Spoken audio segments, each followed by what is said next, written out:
Hello, hello. Good morning, good afternoon, good evening. Let me know if you can see and hear me okay. Thank you for your patience with my totally unpredictable start time. Ah, I have some flowers from my garden today. This is going to be a group energy healing live stream where I heal 130 people in 11 different countries. And this is the first in a set of 2 healings. But if you're just following along and healing yourself, you could just do this one. You don't have to do the other in the set. And this is this whole month I've been doing the same theme because it's a really vast theme called Improve Social Interaction and Communication. So there's so much you can do with that, with energy healing. So it's good stuff. Ooh, haha, I got confirmation. Thank you. You guys are so nice to put up with my weird start times. Thank you. I was like going out in the garden and getting some flowers, and then I had like a I made a little slideshow, which I'll try at the end of the live stream because I don't know if it's gonna crash everything or what. But I got this little, I made this little live stream, this little slideshow of a couple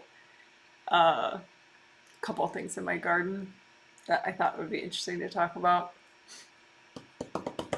I have some incense burning, which I haven't done before on a live stream, so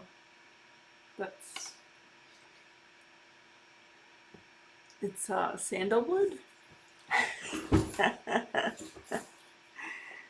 just seems like it might be nice, set the mood. So anyway, it's going to be really cool. Oh, okay, and this is zinnia, and this is calendula. It's kind of an older calendula flower, so it's kind of like, you know, the petals are all over the place, which is cool. I'm okay with that.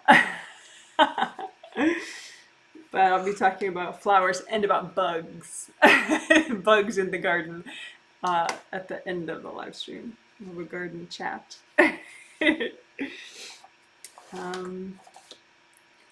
Can see and hear you. Can see and hear you. Okay, thank you. Hi from Chicago. Can see and hear you. Can see and hear you in sunny Belgrade, Serbia, which is 26 centigrade, 80.6 degrees Fahrenheit. We are much cooler than that.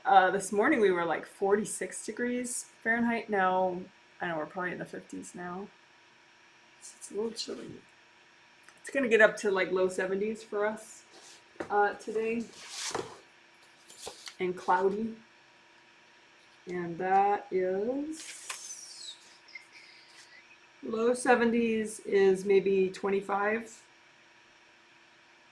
No, yeah, maybe like 23 degrees centigrade, something like that. Trying to be cool and hip and say centigrade too. Speaking of cool and hip, well, I don't know if I should preview it that way.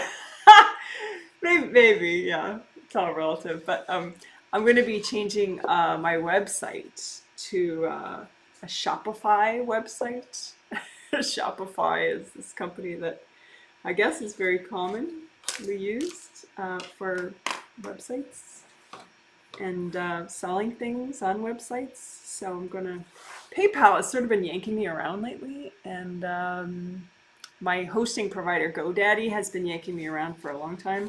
I mean, not personally yanking me around, but I've had them for, I don't know, maybe 18 years or something, GoDaddy, and they've gone from like being really good with tech support to like just trying to sell you stuff, and the people you're talking to aren't really going to be able to help you with any technical issues, even though they pretend like they can.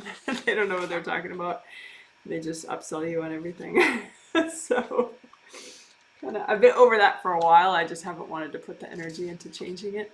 But with this theme of improved social interaction, I think it knocked out some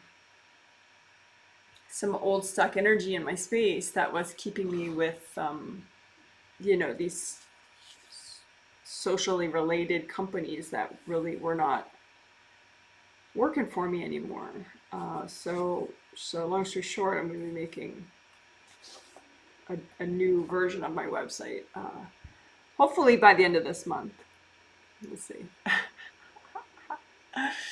So if you feel like being a guinea pig and like paying me like $1 tip or something on my new website to test the payment feature, you can email me.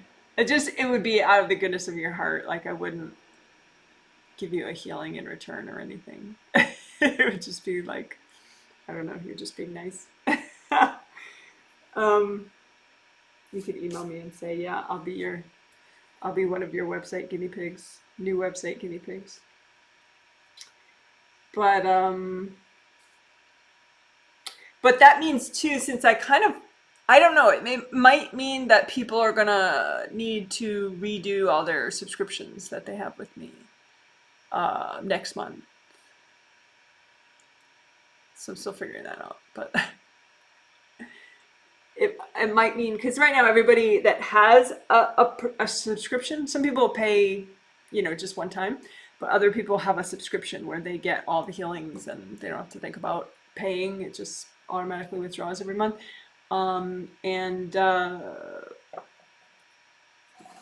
Those are all through PayPal right now. And if I switch to a Shopify website and Shopify payment systems, I don't know if we would need to redo all those. We might. Which is not a big deal. I would just cancel the old subscription and then send you the link so that you can purchase the new one, and you wouldn't ever double pay or anything. It would just, take you a minute of your time to click around on whatever day next month you did it. So we'll see. We'll see. I'll definitely email you if you need to do that. So if I don't have a good email address for you, you could let me know. But I'm assuming everyone that I'm working with regularly, I have the right email address for. But if I don't, let me know. My email is janet@janetwrightreadings.com. And if I do that with the people's subscriptions, so then cancel the old ones so people buy the new ones, presumably one or two people would decide that they don't want a subscription anymore.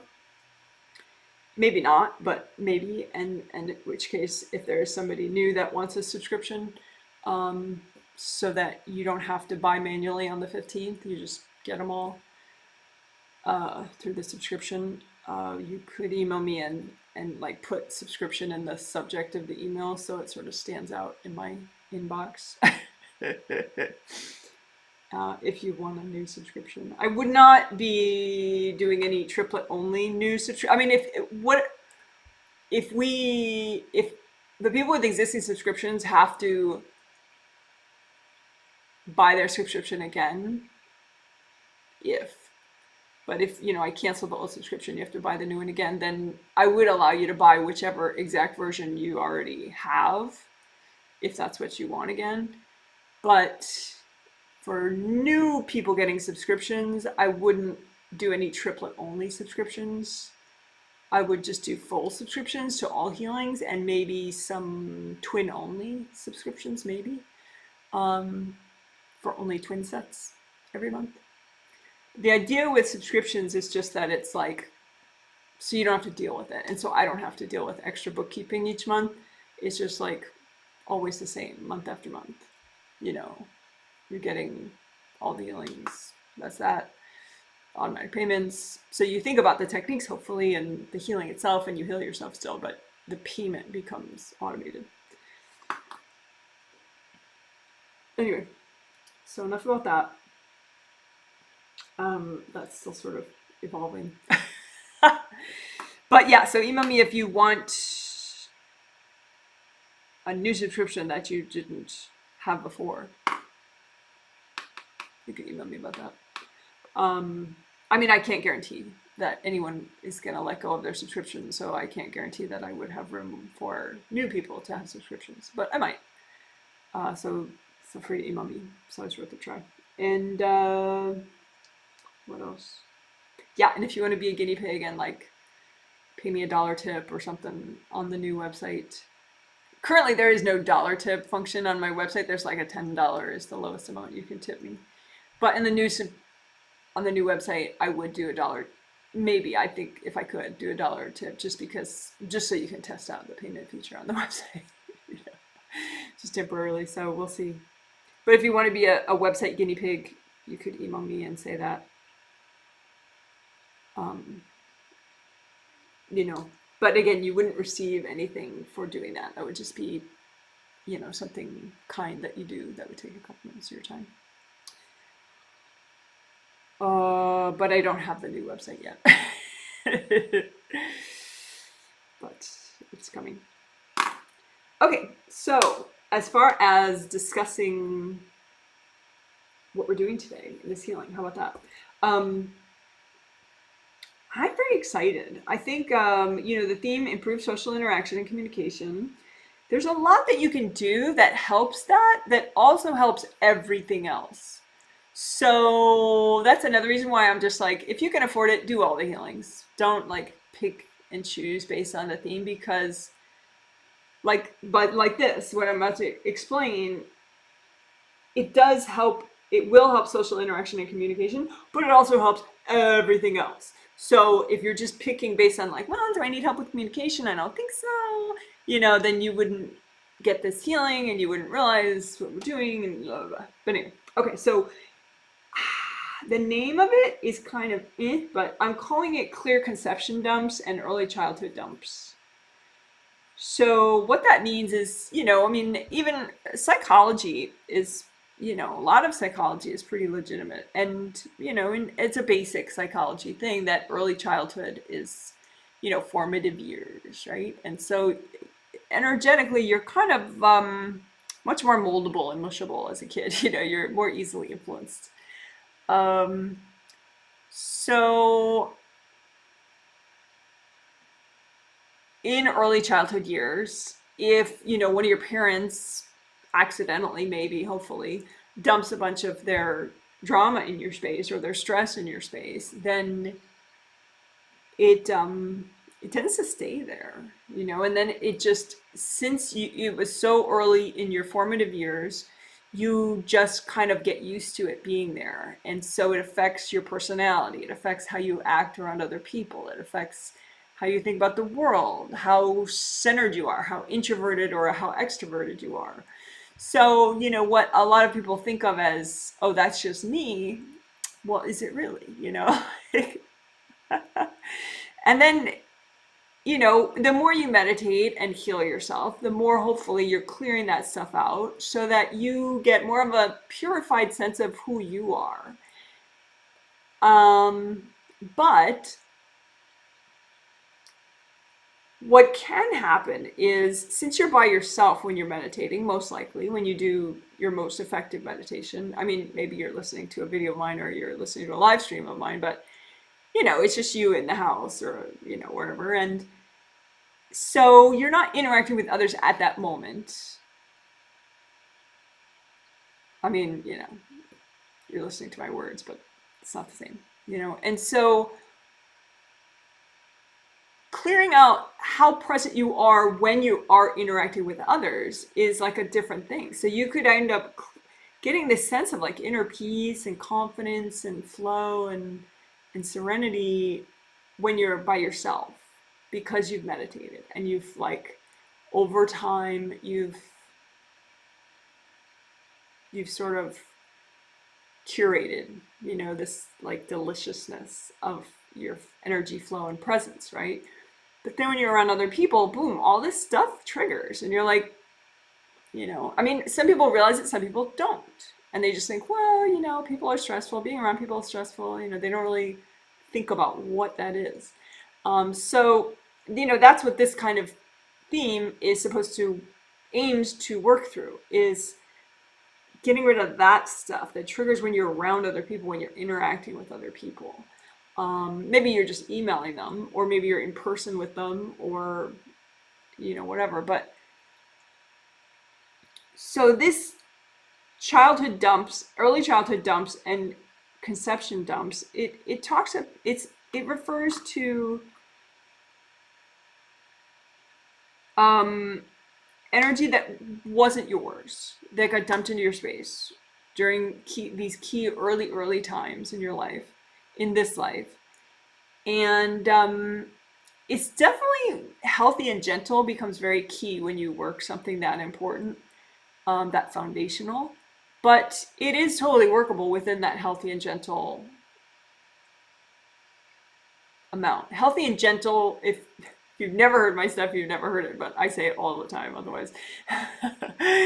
But it's like baby steps, you do what you can handle, because clearing stuff is one thing, but then the aftermath of it, of like life after that, adjusting to how your world feels after you clear it, so you do as much, you want to clear enough so that you have a good amount of change, positive change, you can see your results, but not too much so that you are just like a zombie for the next 48 hours. I mean, that's exaggerating, but you want to be at normal functioning, at least, if not way better, for the next day or two after it. So that's why you do healthy and gentle, and so we will definitely, that's important with this stuff. So what do I mean conception dumps or early childhood dumps? Well, anger, sadness, fear, resentment, punishment, whatever your parents kind of had, that they could have handed to you. Some people take on stuff from their parents, but a lot of times, people can be very dumpy. Being a parent is hard, disclaimer. I almost said, thank God I'm not a parent in this life. I mean, it's just this, my job is a big job. So it was either an either or, the way I saw it. So I decided not to have kids in this life. But, and my husband, we thought about it, but we decided, nope, we're going to focus more on our careers and just simplicity and stuff. So that's that. We didn't have kids, but I obviously have nothing against people that have kids. I have a lot of empathy for their plight, for all the challenges. And so anyway, not to demonize parents. I mean, some parents are truly sadists, just sociopath people, but a lot aren't, and they're still messing up their kids.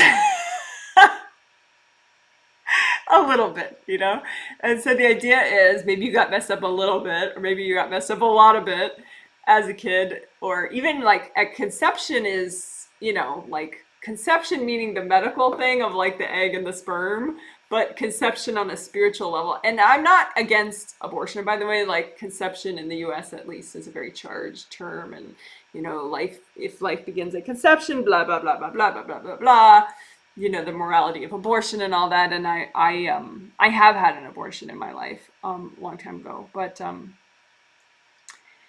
so I'm not, even as a professional, I never have seen like angels being like, oh, how terrible you did that. Because the little baby spirit, you didn't kill their spirit, and sometimes it's just not, they needed a little dress rehearsal with you for like a month or 2 or 3, and then they went back to heaven and they had their little learning, and now they're learning more in heaven before they get a full-length life, and so when I say conception, I don't mean to trigger people, like that I'm making some political, moral commentary on abortion or anything, because I'm not. But at conception, there's a way in which, when probably preconception really, the spiritual agreements between the little baby spirit and the parent spirits and all the angels, and so there's a lot of negotiating, and to pick the baby spirit picks the parents, all that, and then but there is some dumping at that point too, like, okay, well, you can be my kid, but I have a ton of anger issues, and you're gonna have to bear some of that starting now. And the kid's like, yeah, that's worth it because I have to learn and evolve, and it's a burden that I need to learn to overcome anyway. So, okay. So there's like this big dump of maybe some repressed anger from one of the parents, or a big dump of fear from one of the parents. At conception, I'm going to call it at conception, but it's probably technically before the medical conception moment.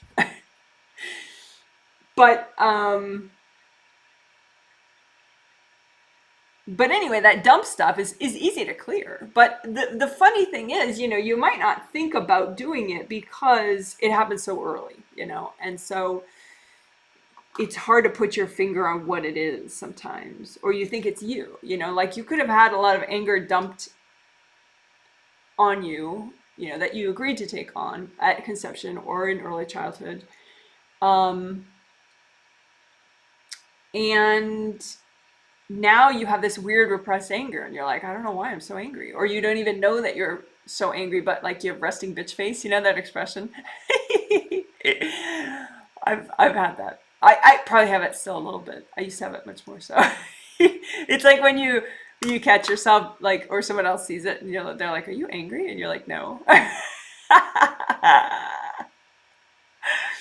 But anyway, there could be that, you took on a lot of one of your parents' anger or fear, or sadness. Resentment's that's more fourth chakra, like sadness, anger, second chakra blocks. First chakra would be fear, take on some fear from one of your parents.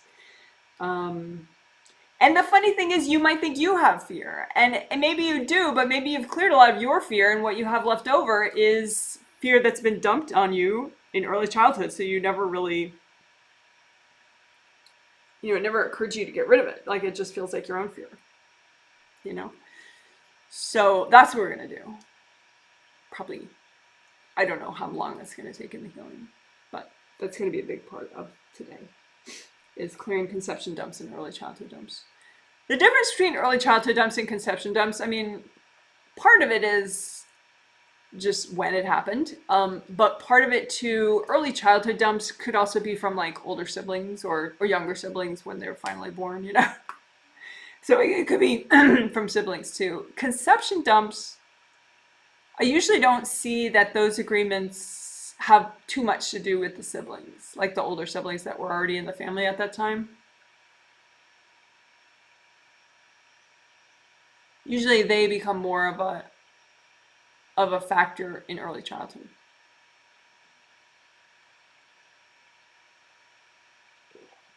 So we'll do that too. But anyway, and then, I'll just look, like the angels will pick some sample people, and we'll see what else needs clearing. I think 2 big blocks, we'll be doing that on and off here and there. 2 big energy blocks are just ones that are kind of really stubborn. They're not clearing as part of all the normal stuff we're doing. And clearing 2 big blocks, just makes your brain work better.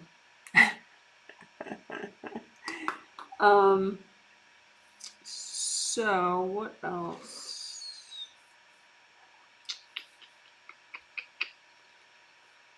Oh, geeky stats. The people that I'm healing, the 130 people that I'll be healing in this set of 2 healings, they purchased the healing 2 months ago.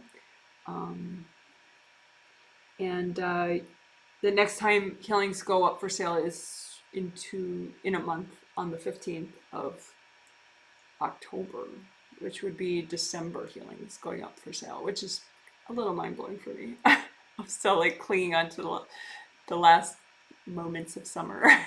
I think we have like, how many days left of summer? Like 4 days left, 3 days left. So I'm like, summer.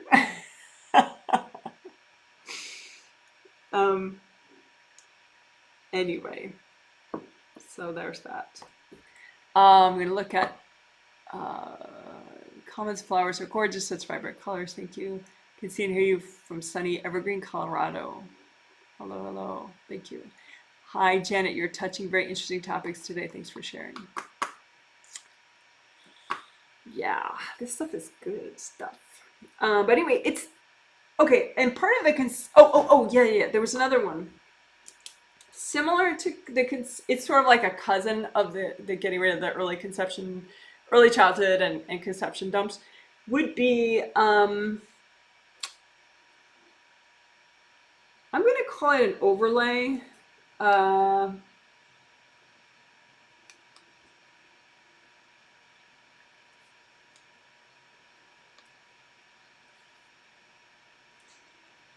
I'm going to call it clearing parental overlays. And, I mean, the names, I just have to name each thing we do so you can see it in the healing summary that I write up. So clearing parental overlays, it also has to do with, how your parents' energy is affecting you, how much of it's in your space already, and we're going to clear, healthy and gentle amount. But I don't want to explain it yet, but how we're doing it, but it's easy. But again, it's like a way of kind of purging what's not you. So that should be good. And it should definitely affect you with social interaction. We'll probably do it in general and with social interaction, 2 different ways. Because, things get triggered with social interaction that don't get triggered when you're just, sitting around by yourself. So we'll make sure to do that. And the reason the conception dumps and the early childhood dumps, sometimes another reason they affect your relations with other people, social interaction, has to do with and again, this is like psychology 101, your relationship with your mom, your relationship with your dad, that affects how you relate to everybody. And, if you weren't raised by a father, you could still have gotten a bunch of energy dumped in your space from him, at conception or before then, right before then. Because, on a spirit level, at least at that point, he was involved in some way. Some people more than others. But, even if your dad was completely absentee,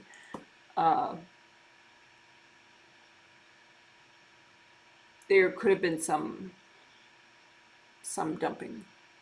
So it's good to get rid of. But it's like, I guess with a simple example, say,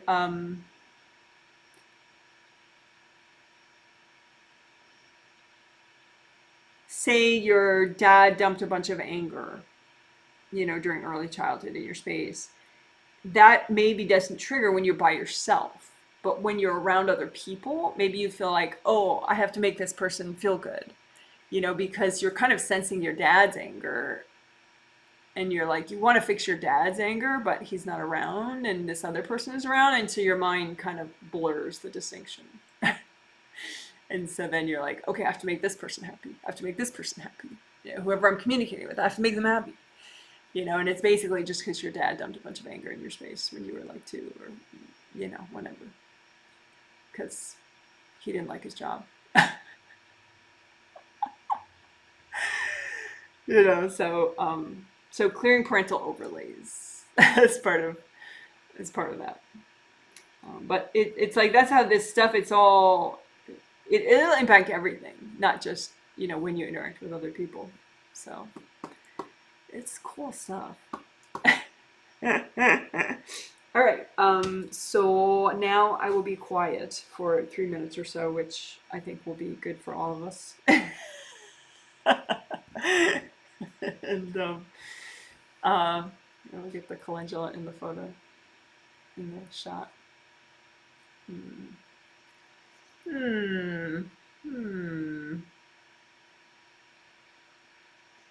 Because I have all my papers here is the thing. My papers have to come first. Papers first, flowers second. All right, I'll be quiet now. Oh, before I do,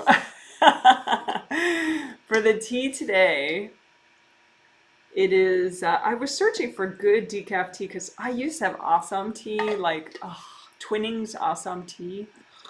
If you drink caffeine, which is potentially not good for you, but if you do, Twinnings awesome tea, it was so good. I used to just do the awesomest meditations with that, but it totally eroded my chi and was not good for me at all.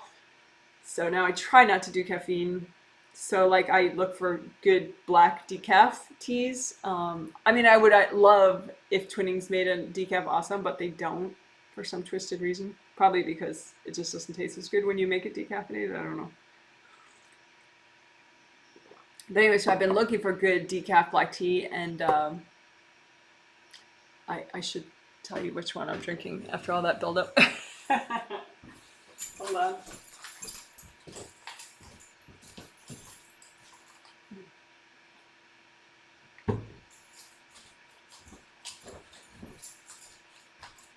This one is from the UK. It's called Harney and Sons Fine Teas. Vanilla Camoro. C-O-M-O-R-O. Vanilla Camoro. So it's basically black tea and vanilla.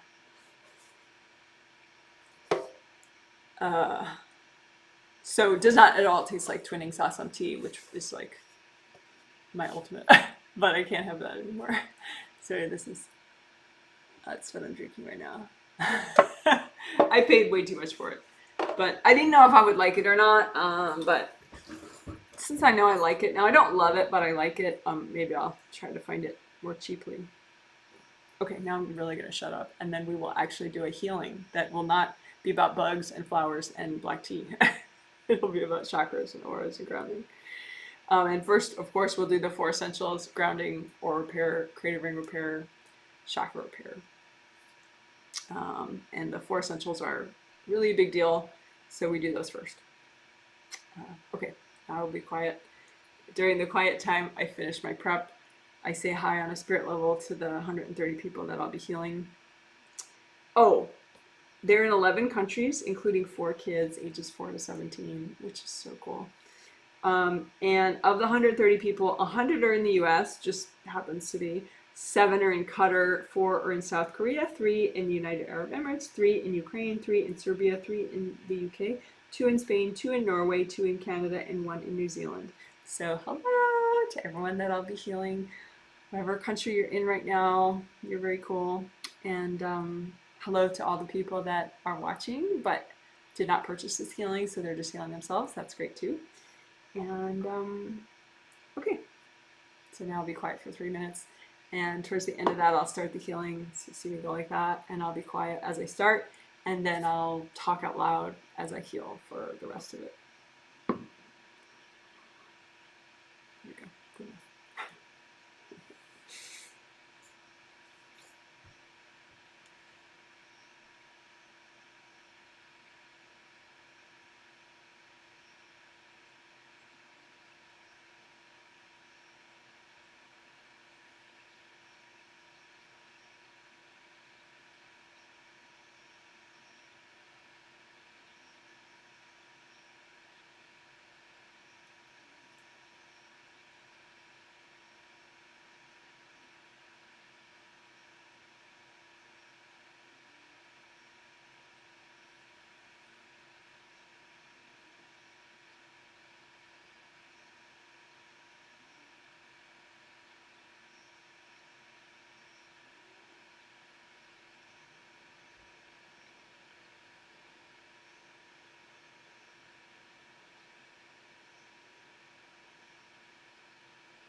All right, thanks for waiting. I'll probably keep my eyes closed for a little bit, so sorry, I know that's weird. So when you heal yourself, you can use a copy out in front of you. You just create the copy with your intention. You can make it of just one part of your energy system that you're healing at the moment, like just your groundings, or you can make it of everything, which would be all 17 of your auras. Your physical body and your astral body are inside those auras, and then your 2 groundings, which connect you to the core of the earth. So then when you heal yourself, you use gold light from your hands. You have a big hand chakra in the palm of each hand. Chakras naturally generate energy, especially when they're unblocked and healed. And you set these chakras with your intention to be a metallic gold color, like this glitter, if you need a visual reminder of metallic gold. And also you have fingertip chakras, one in each fingertip. And you set those as well to be metallic gold, so that when they spin, they generate gold light. And gold is a good vibration for healing, unblocking, repairing, rather than white. Someone in a comment recently, they're like, oh, I love pure white, blah, blah, blah. I would not personally use white energy to heal anybody. I think people get confused because I do think that angels use white energy when you're in heaven. But I think from what I've seen, angels use gold light when you're alive in a lifetime and you have a physical body, because gold is it does the trick. It's, you know, it's still very gets things flowing well, helps you let go, helps you be non-resistant, but it's like a good big step lower than white, and so you can be present. If white is, for me, it's sort of like if you had way too much coffee, you know, that's white energy. It's like, ah, you know, so a lot of people that run white, they're like way out of their body. They're like real spacey. So that's sort of the opposite of what I'm teaching people to do. I'm teaching people to be very embodied, very present, so that you can have your spirituality, but be fully conscious and aware, and not just be like off in some white cloud somewhere. So anyway, gold light generated by your hands. So let's do grounding. So that was just a little sidebar about gold versus white.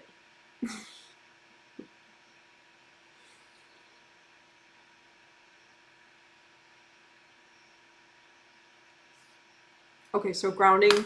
So you have 2 groundings, one of your physical body energy system and one of your astral body energy system. They're both in the same place if you're relatively present. So make both those groundings wide as the edges of your auras, and wide all the way down to the core of the earth. So wide behind you, wide in front of you, just like a big waterfall all the way down. And make both of your groundings the same shade of the same color. So both red, both orange, or both yellow. Those colors are, I think, better. It's like a good compromise for like all your chakras, especially your lower chakras. If you had like a purple grounding, that would be more of that like spacey kind of a thing. It'd be too stimulating, in my opinion, of lower chakra baggage. And so then you'd probably bounce out a lot. So anyway, red or orange or yellow grounding, and you can just imagine both those groundings and unblock them with gold light. You can imagine the blocks like black rock, black mud. Sometimes you have white energy in your grounding too, which is generally not your energy. It could be just invasive beings or really high-strung people. So if it's high-strung people, you just wash them out with gold light. Just be like, hey, go check your body. And if you feel like it's not a person, it's just an invasive being, just say, angels, can you recycle all these beings? And just take a few deep breaths and wait for your angels to do that for you.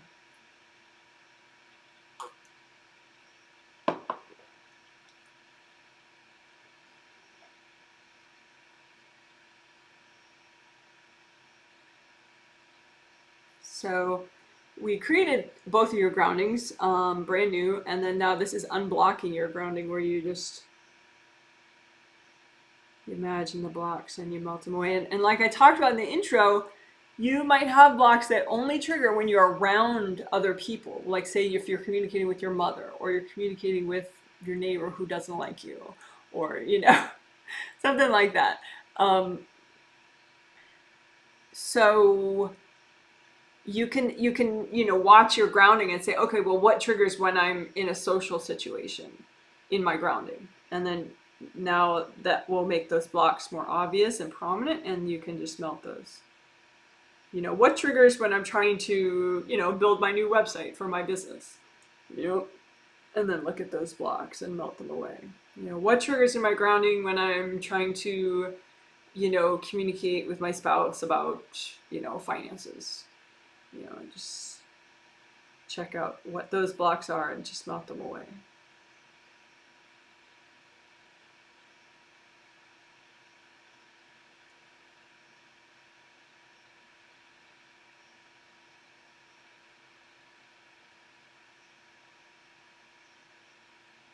And if you have like a big column of blocked energy that's not clearing, go to the bottom of it and just melt the very bottom of it. So then it's just kind of like an avalanche. It just goes, because the core of the earth will suck it down. And so you just need that suction to work. And if there's too many blocks right at the bottom, that suction does not work. All right, so that's grounding and blocking. So then there's indie grounding,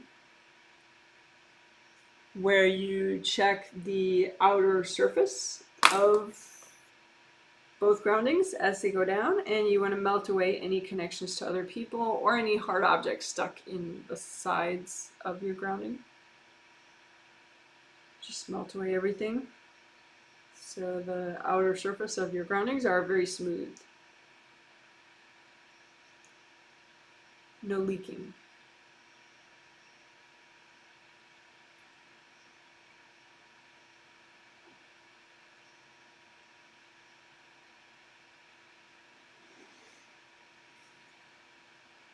And if you can't figure out why, you know, like, well, these people keep cording in and I don't know why. Well, they're cording into some kind of baggage that's in your grounding. And you maybe just you just can't see the baggage. Like, it's really easy to sort of tune out your own issues, but then you see the cord from other people and you're like, whoa, what's their problem? You know, but they're linked into some blocked energy that you weren't noticing. And so it's kind of, if you want to look at it, you know, glass half full, it's like they're doing you a favor by showing you where you're stuck.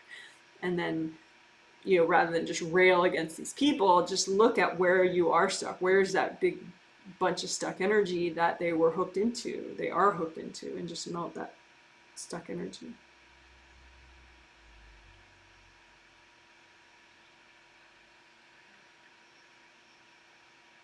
So again, find big blocks of stuck energy that maybe you weren't aware of in your grounding that other people are aware of and cording into, and just melt away that stuck energy. It's one thing about like family and people that know you very well, they know where you're stuck, like just subconsciously they know. And so they know where to cord like really easily.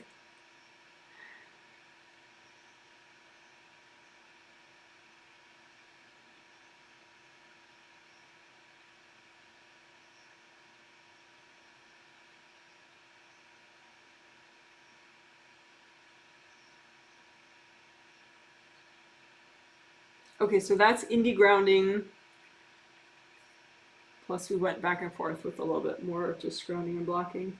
So then let's do aura repair of 17 auras.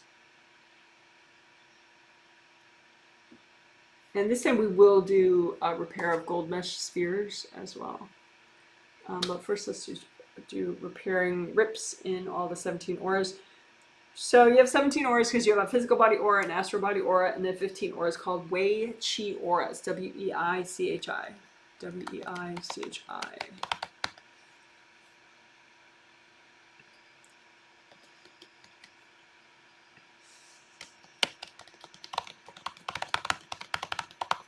and they have strong boundaries energy, your energy of strong boundaries, and so they really help.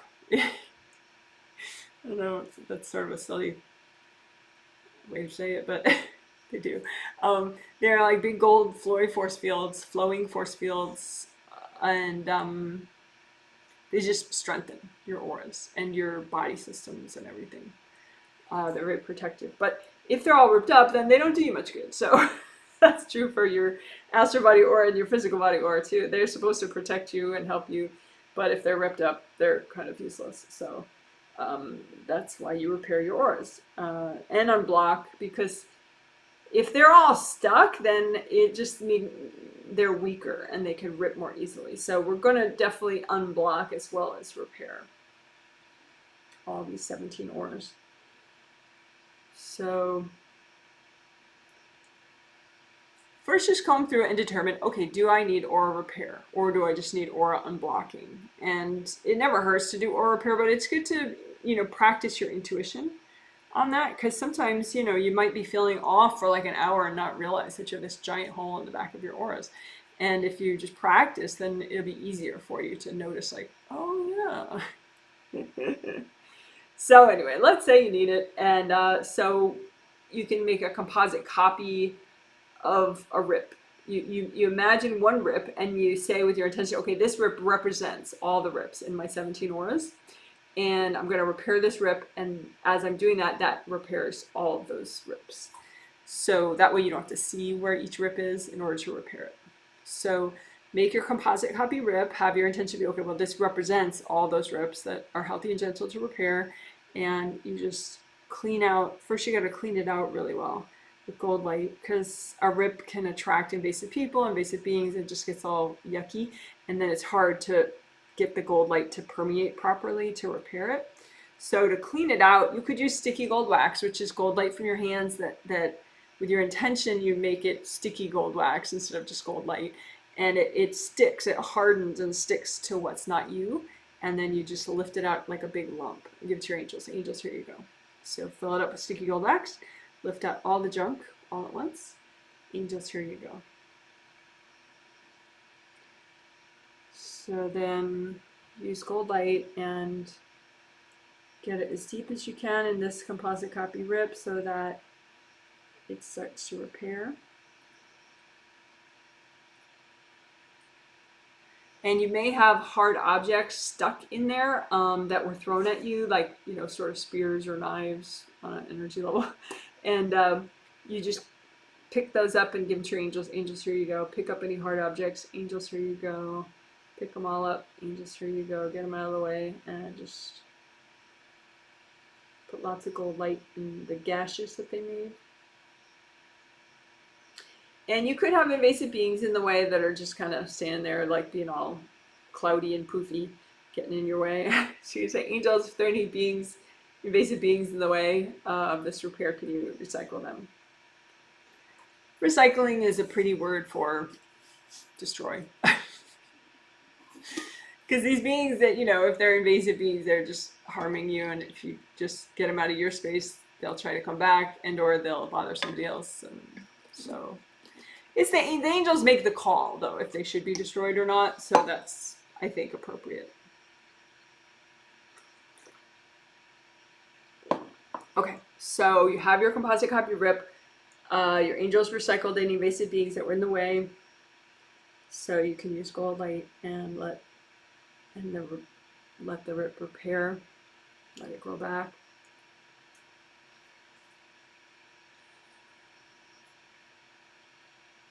Again, any invasive beings in the way, angels, can you recycle these invasive beings? You don't really have to pick them out yourself. Angels, here you go, but I kind of like that. Angels, here you go. Angels, here you go. You can just point and be like, can you recycle all those? But picking them out is kind of fun. Angels, here you go. Angels, here you go.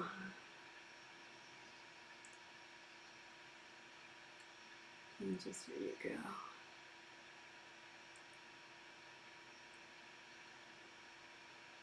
Any hard objects left over. Angels, here you go. Angels, here you go.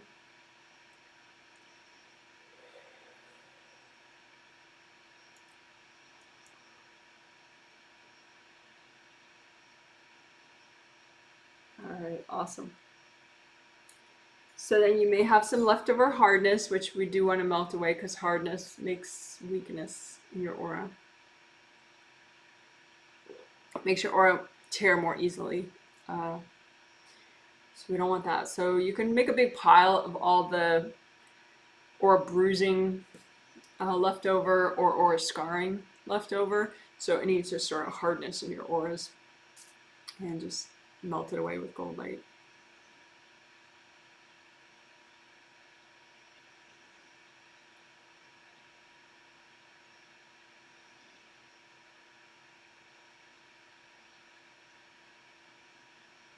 Again, pile up any aura scarring or aura bruising that is healthy and gentle, good to get rid of, and just melt it away.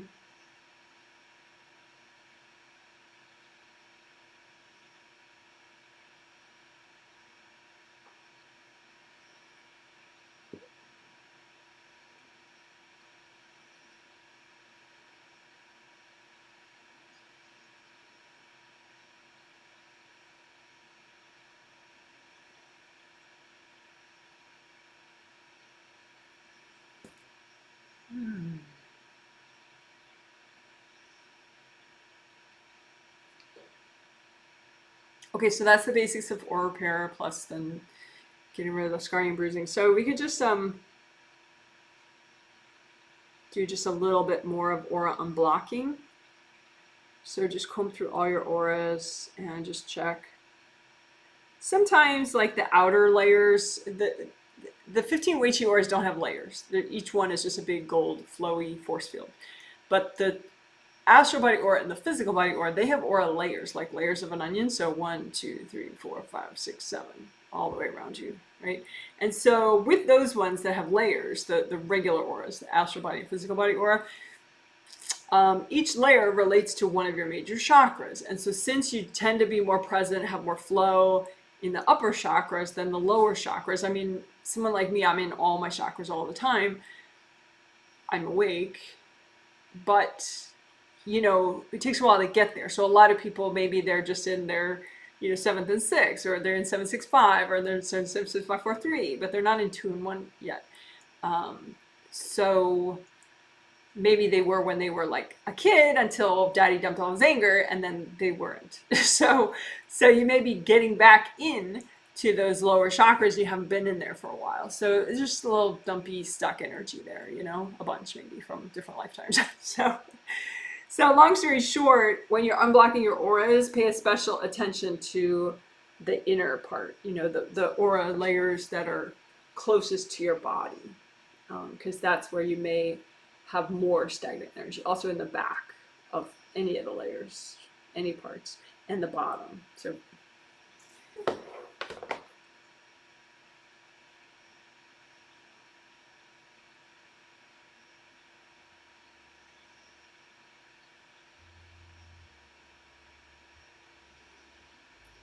So this is just extra aura unblocking.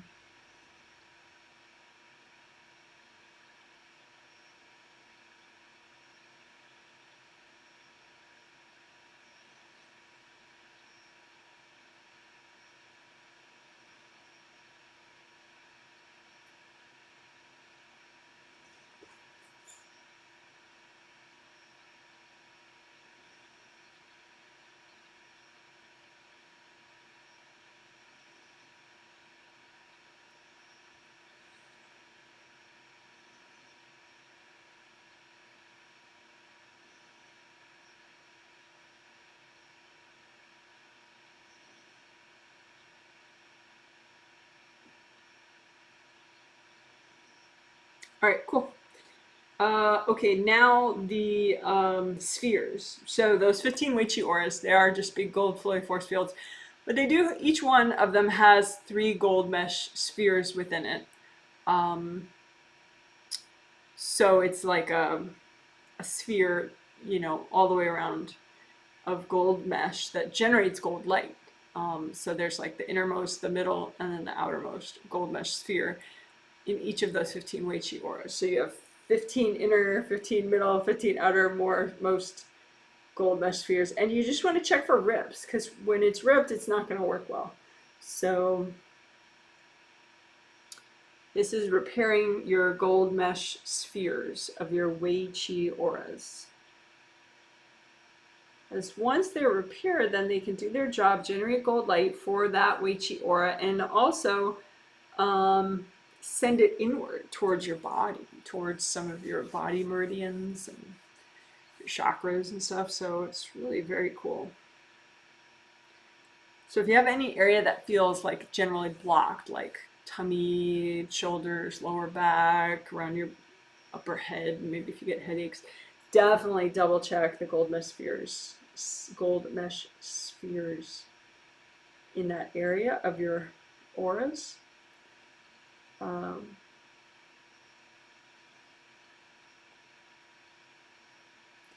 But when in doubt, just do gold light everywhere to repair whatever's going on.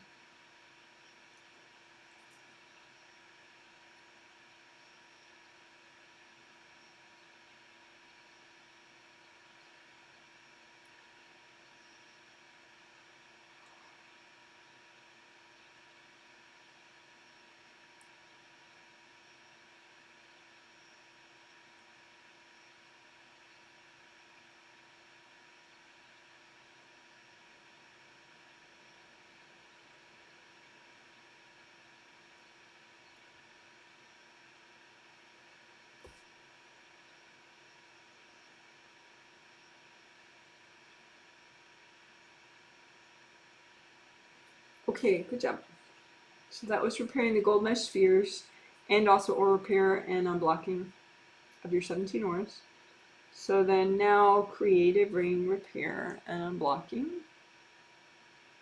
So your creative rings are 3 gold rings above your head. They come and go with you as a spirit. They're part of your astral body energy system.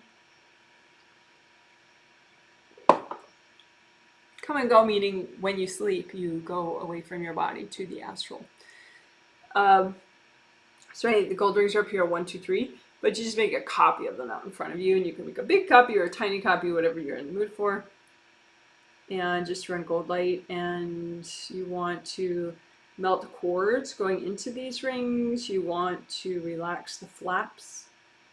They have flaps. You want the flaps to be shut, but don't force them. You just melt cords and melt away blocks enough until they fall shut. So this would be the irritated state of a creative ring, like the top-down view of it. And so these flaps are open, right? But that's because if you have pairs of cords going in, sending energy that's not yours into the creative ring, then it kind of puffs out in an irritated state. So the more cords you melt, the more you unblock, the more these flaps can just relax and relax and relax and just fall shut. So then it's just like a smooth ring around the outer surface. So just keep melting cords so that these flaps can relax and fall shut.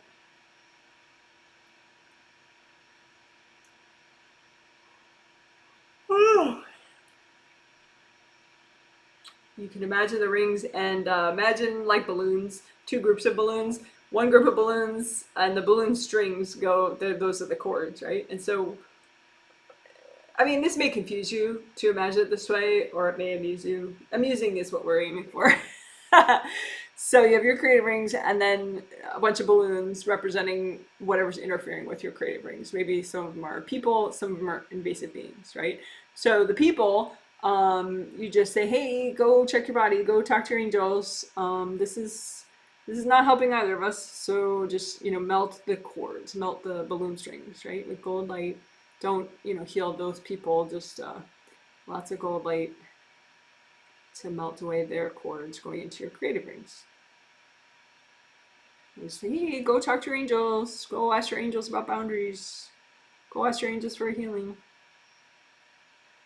And then the invasive beings, the balloons representing invasive beings, just have your angels recycle them. Just say, angels, can you recycle all these invasive beings?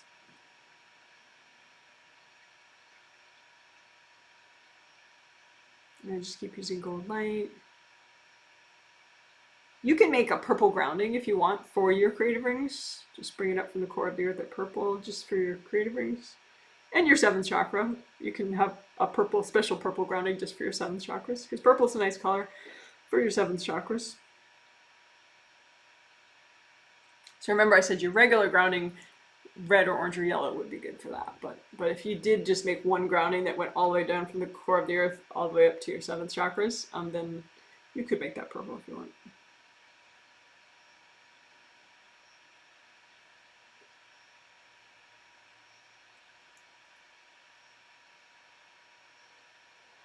So your 7th chakra is chakra shape is like an open cylinder like this, like so, round opening, round opening. So your 7th chakra is oriented this way. Obviously it's way smaller than this, and purple ideally, but so it would be like this. And then 6, 5, 4, 3, 2, 1, the round opening is in the front and the back, so it would be like this. 6, 5, 4, 3, 2, 1, 7, right? So you can unblock you can have blocks stuck in the top and the bottom. You can have blocks wrapped around the outer surface or stuffed inside. So you can just unblock your 7th chakra at the same time that you're working your creative rings.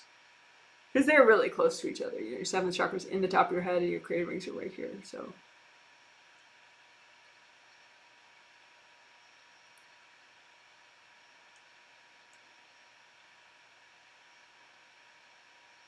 And your chakras have flaps too, around the round opening. There are flaps. So just like with the creative rings, when you melt the cords, then the flaps can relax and fall shut. So then your energy could go in and out of the big round openings, but it's harder for people to cord if those flaps are shut.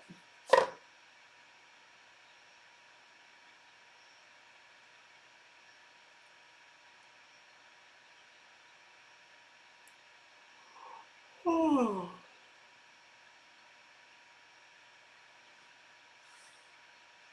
Technically, I probably should, cover my mouth when I yawn, so I apologize, but I'm just focused on the healing, so yeah, hopefully it doesn't bother you too much.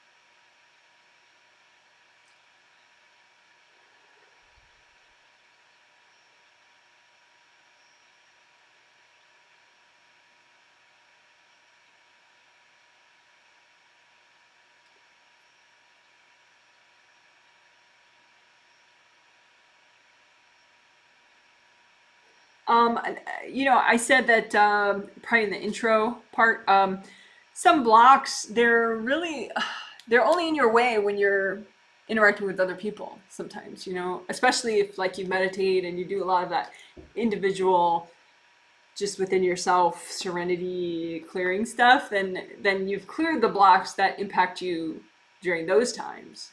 Some people, they can't, meditating doesn't come easy to them. They haven't cleared those blocks yet. So they feel that jumpiness even when they're just trying to, check in with themselves and give to themselves and nurture themselves quietly, but so, I guess we want to unblock and get rid of that stuff too, so it's easier for you to meditate. But the theme has to do with when you interact with others, and so what blocks are there when you're interacting with others? What blocks impact your social interaction with others? So we'll do both. But so imagine your 7th chakras, right? And they're oriented this way, but it's some color, purple, whatever shade of purple you like. Set your 7th chakras to your favorite shade of purple, and then your creative rings, right, which are gold. And just you can just imagine the blocks that impact you when you're trying to meditate, or when you're trying to, like follow along with this live stream. What are the blocks in your 7th chakras and your creative rings? And just lift those out Angels, here you go. So breathe into your hips, breathe into your toes, breathe into your shoulders.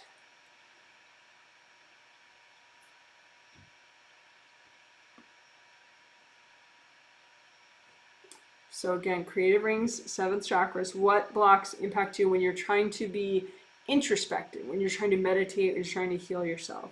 What blocks are triggered in your creative rings and your 7th chakras, and just move those out. Angels, here you go. You can move them out, hand to your angels. You can move them out, melt them with gold light. You can move them out and blow them up if you're healing yourself.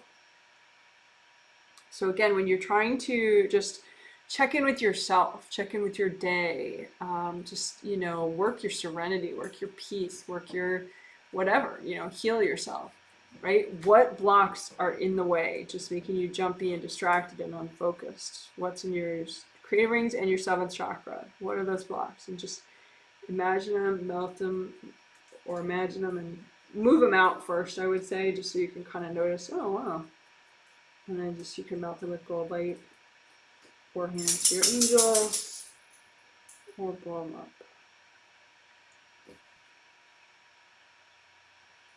Okay, and so that was blocks that impact you when you're trying to meditate, when you're trying to be inward. So then what about when you're trying to interact socially with others? What blocks are in the way in your creative rings and your 7th chakra? And so just imagine those, your social, we'll call them your social interaction blocks, right? In your creative rings and your 7th chakra, just imagine those, move them out, give to your angels. Angels, here you go. Deep breath, breathe into your hips, breathe into your feet, your ankles, your toes.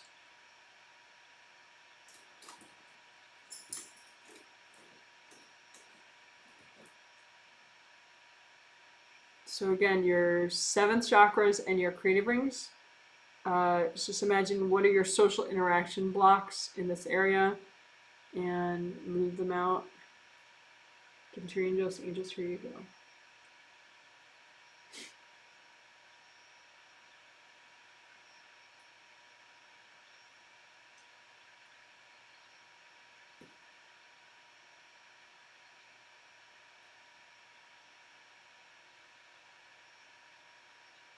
And with creative rings, they can just get kind of like smushed. They can have blocks inside of them, inside that surface or the outer surface.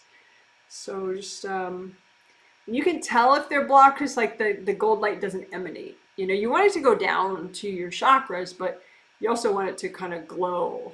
And so if it's not glowing, it could just be, you know, have hardness just blocking, smeared all around the outside. So just lift out that hardness and melt it away. Lift out the hardness on the inside of the 3 creative rings, lift out the hardness and melt it away.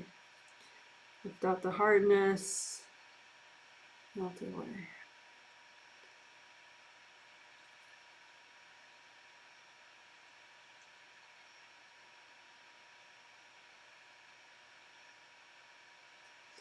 Why does it matter?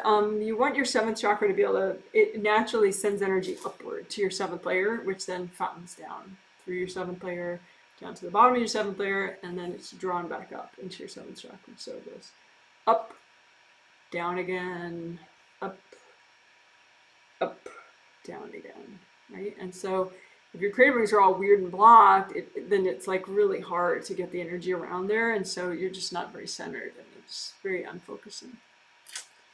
So we don't want that, right? I want you to be able to be centered and focused. All right, so that's creative ring work. And we also did 7th chakras as well.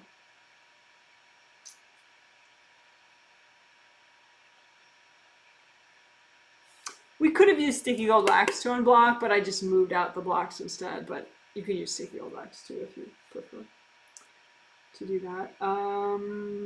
Chakra, repair and unblocking. So this is the basic chakra shape, open cylinder. Of course, they're smaller, bigger, whatever, depending on where they are. You can heal and repair and unblock all of them all at once. So you just make one composite copy and have your intention be that it represents all your major and minor chakras of your body and spirit, including all the little acupuncture points everywhere, which are little chakras.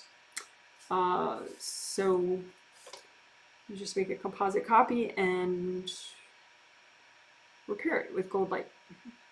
So the damage could look like gashes, scratches, ripped off pieces, cracks. So just use lots of gold light so all that gets repaired.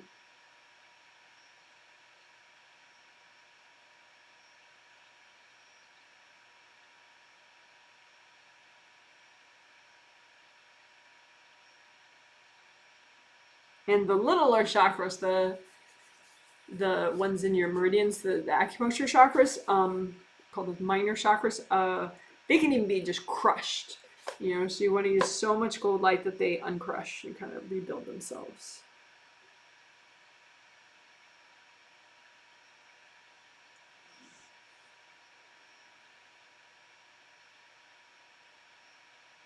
And you can lift out the hard energy in the way of the repair and just melt it away. Lift out any hard energy in the way, melt it away with gold light. Lift out the hard blocked energy, melt it away with gold light. Lift out the hard blocked energy, give it to the angels. Angels, here you go. Angels, here you go.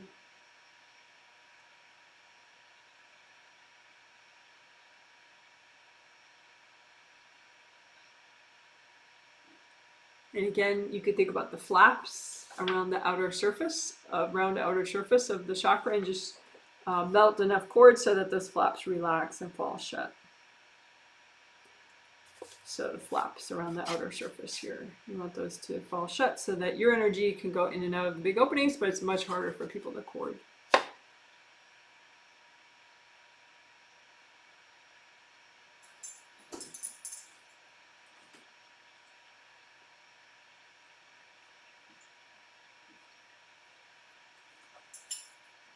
You just lift out the blocks that are kind of clogging up things and just lift them out and melt them away. Lift them out, melt them away.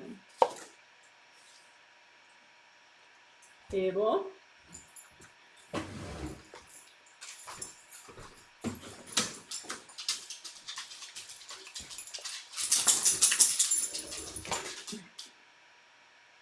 So again, we're doing chakra repair and unblocking of all your major and minor chakras.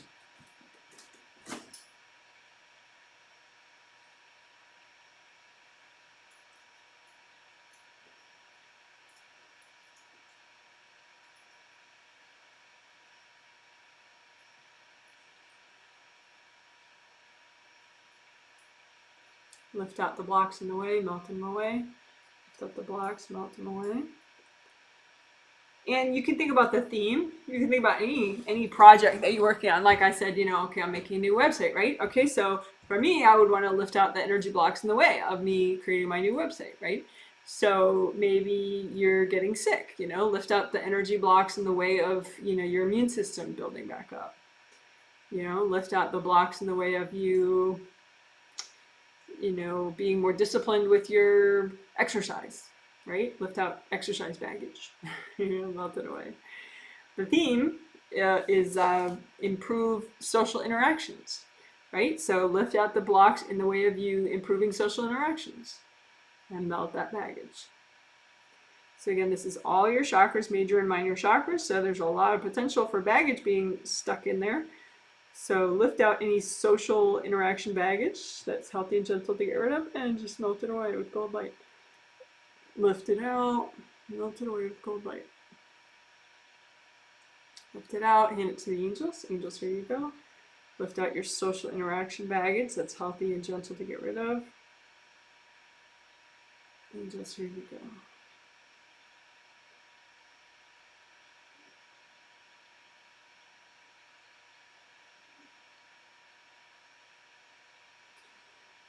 Very good. So that was chakra repair and unblocking in general and for the theme.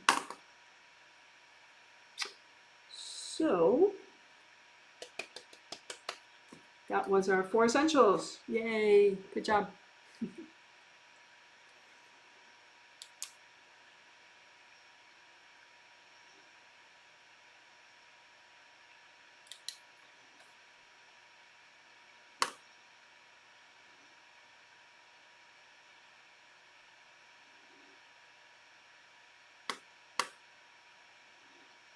I'm looking at a sample person, so I'll be quiet for a minute.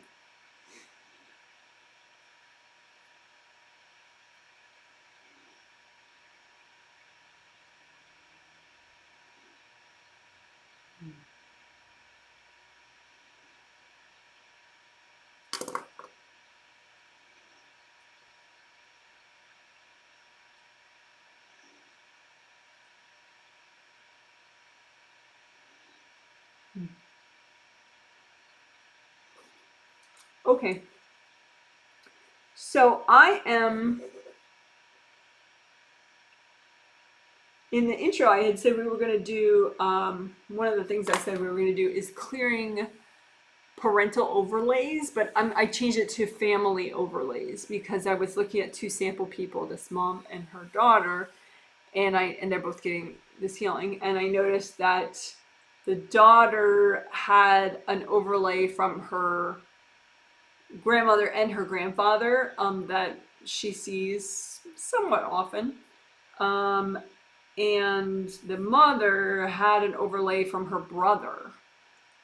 So it's not just parents, it's siblings and grandparents you could do, or just anybody in the family. Family related, any major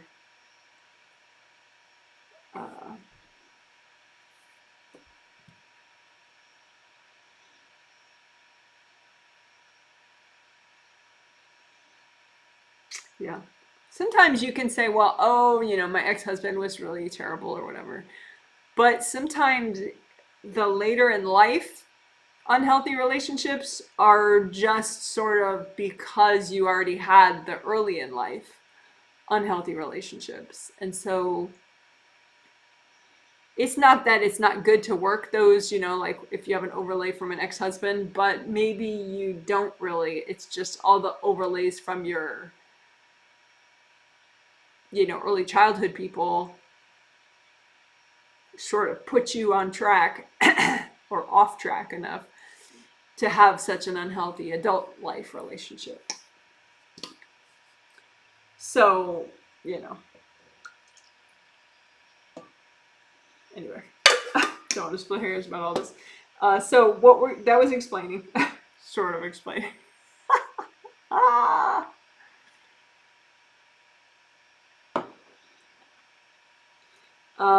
So we're gonna do the overlays.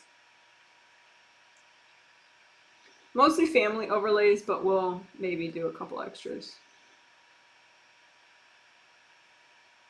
from other people. Okay, so clearing family overlays. So it's like stuff that's in your space you don't necessarily even know it's there. It's just, maybe your dad thought people in the family should act a certain way, or your mother thought people in the family should act a certain way, and so she gave everybody an overlay subconsciously. Or maybe she just thought her daughters should act in a certain way. Or, one of your siblings thought that everyone in the family should act a certain way. I know my genetic family was like that. And both of my older siblings actually were like that. Ironically. In some ways it was ironic, but anyway. So just imagine you. Just imagine you now, right? And we'll clear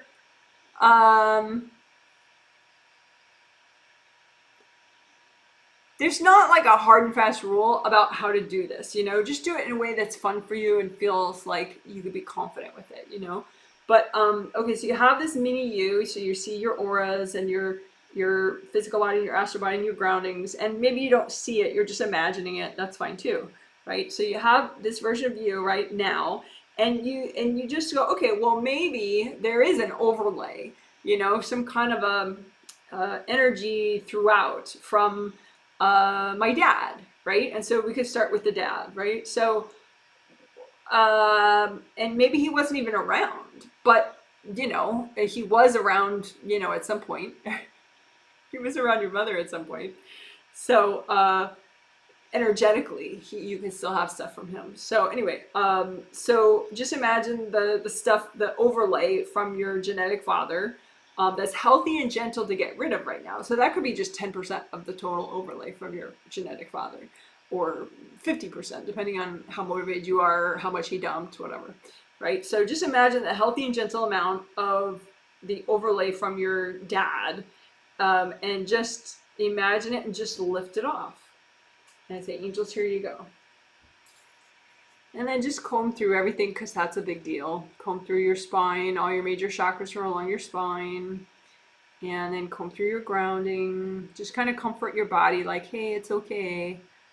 We're in control. This was a good thing. Because sometimes your body, your body doesn't really know if the big change was a good change or just, something terrible just happened. Your body's just like, whoa, what did you just do? Yeah. So just explain to your body, hey, it's okay, I just want to be more me. It's going to help my immune system and my stress level and my sleep, and it'll just help me appreciate life more if I'm just more me. It's okay. It's a good change. Because, your body is used to having this around, your physical body, and so you kind of got to comfort your body so that your body doesn't resist these changes, right? Because you're already doing healthy and gentle, but it's good to comfort yourself through it as well. So again, just imagine a version of you out in front of you, current you, and then just an overlay of any healthy and gentle that's still healthy and gentle for you to get rid of from your genetic dad. And maybe it looks like a big gray cloud throughout, or maybe it just looks like heavy black pants and like a black hat, around you, and then like grayness or something. But whatever it looks like, just any overlay from your dad, and just lift that out and say, angels, here you go. I just, comb through everything, your chakras along your spine, 7, 6, 5, 4, 3, 2, 1. Your spine, your hips, your legs, your shoulders, your arms, just general body flow. From your head down to your feet, from your head down to your fingertips, through your auras. Make sure your auras are grounded so they flow all the way down to the core of the earth with your grounding. I mean, your auras don't go down to the core of the earth, but the flow, you can release from your auras all the way down to the core of the earth through your groundings. Okay, so that was overlays from your dad, or if you had two dads, or you feel like you have no dad, just do the biological dad. You feel like you had two dads, you can do from each one. So then, biological mom. So just imagine you, and imagine the overlay of junk. So I should write that down. So that was dad we did first. So now we're doing mom. The overlay from your mom. The healthy and gentle version that you could get rid of right now. So imagine you, your physical body, your astral body, your auras, 17 auras, 2 groundings, just as you are now. And then imagine whatever overlay is from your mom. So maybe it's a bunch of white clouds, maybe it's a bunch of, like a big white ball of fear in front of your tummy, maybe it's whatever, like a big heavy thing on your shoulders, whatever it is. Or maybe it's just like this mistiness all around, and just move it out. Move it out, give it to your angels. Angels, here you go. And then just comfort your body, say, hey, it's okay, we're safe. I'm in control of this. I'm choosing to do this. Just comfort your body. This is not like some emergency situation. It's really okay. Just this can help me to feel more like me, to feel more safe and calm and peaceful and productive and focused. All right, so you're imagining you, and then just imagine any overlay from your mom that is healthy and gentle to get rid of right now, and just lift that out. Angels, here you go. Breathe into your toes, and just do gold light throughout your body, throughout your head, neck, shoulders, hands, head, spine, hips, legs, feet.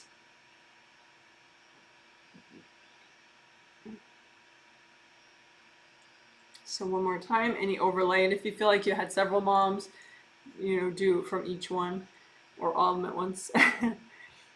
But yeah, imagine yourself, and then imagine any overlays from your mother in this life, and just lift those out.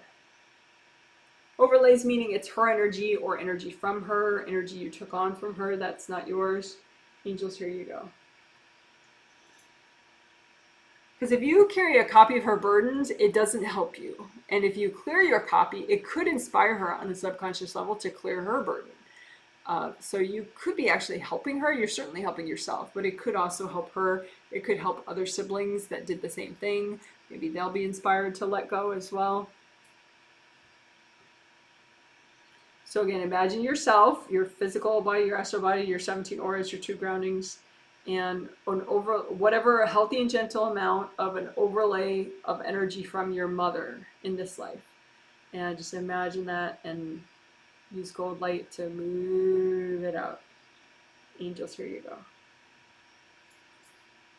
And just comb through everything. Just comfort yourself. Hey, it's okay. I'm choosing to do this. It can help me grow and change in a good way.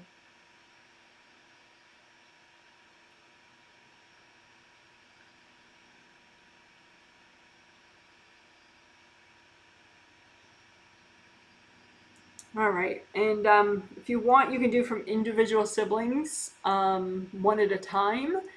But since I'm healing a bunch of people, I'm just gonna do from all siblings all at once, which you could do too, that's fine. So just imagine yourself, and then imagine an overlay of whatever's healthy and gentle to get rid of from all your siblings that's in your space. So it's their energy, dumped energy, stress you took on from them, rules from them, whatever.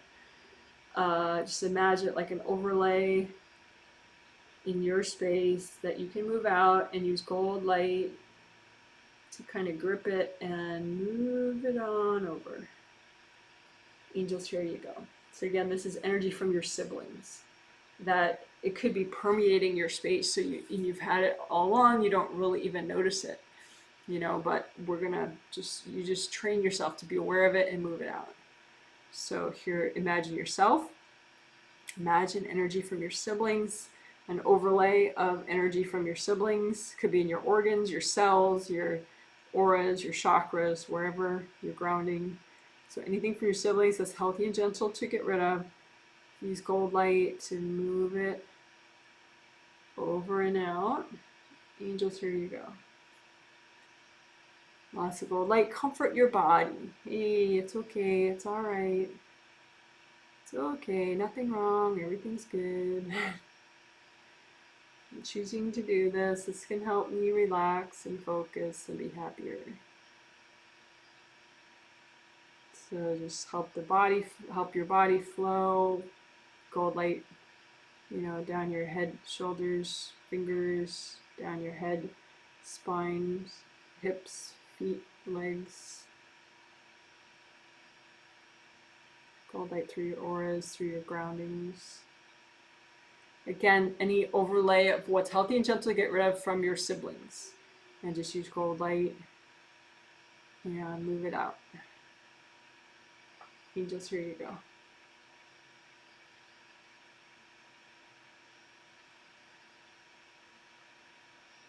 And so we could do grandparents now. We could also do cousins and all that, but I'll just do like other after I do grandparents. And if you want, you could do your grandparents separately. I'm going to do them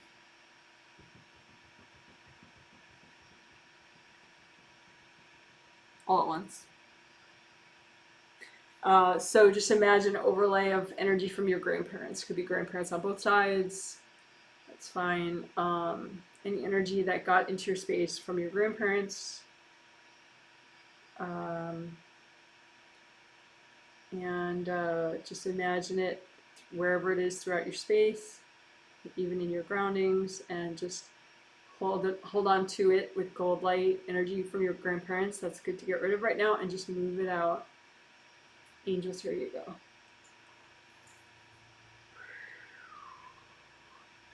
Comfort your body. Let your body know this is okay. This is something you're choosing to do. Everything's Everything's all right.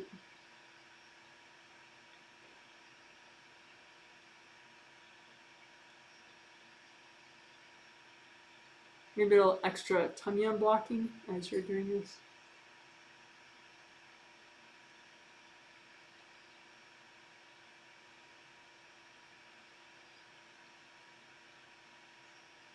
Block your auras in front of your tummies.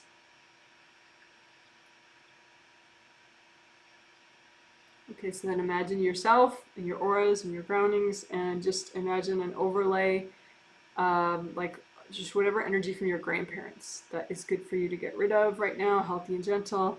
And hold on to that energy with gold light and move it over, move it out, give it to your angels. Angels, here you go. Deep breath, breathe into your spine, your feet, your fingers.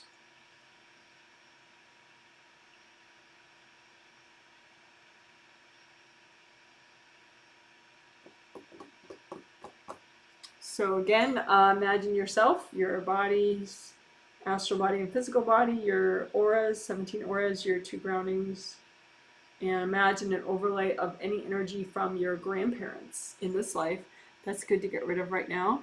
Hold on to that energy with gold light and move it over and out. Angels, here you go.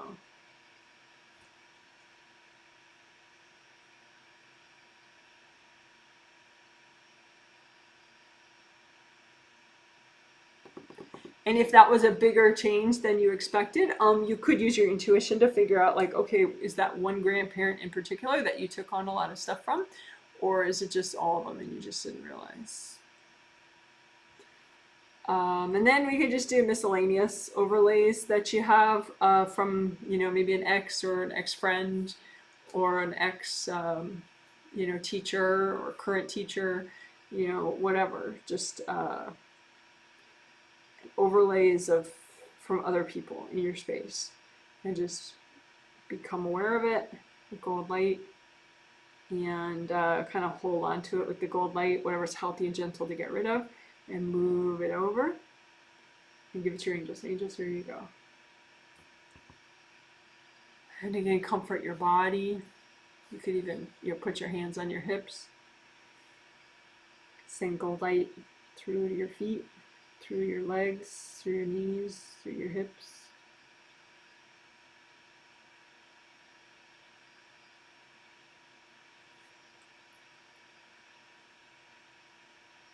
So again, this is sort of a miscellaneous, everybody. So we did dad, we did mom, we did siblings, and then we did grandparents. So now we're doing miscellaneous people. We already did it once, so let's do it the second time now. So just imagine your physical body, your astral body, all your auras, your groundings. Just imagine anybody's energy in there that you can get rid of right now, healthy and gentle. So it could be coworkers, former friends, teachers, current teachers, previous teachers. Just be aware of their energy in your space, hold on to it with gold light, and move it on out. Angels, here you go.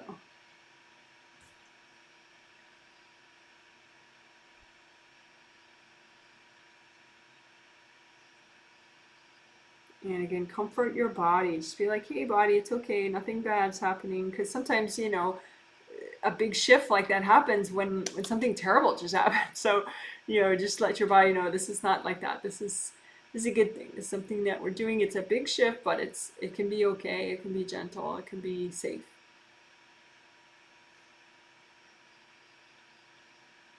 So just tell your body, it's okay. It's okay.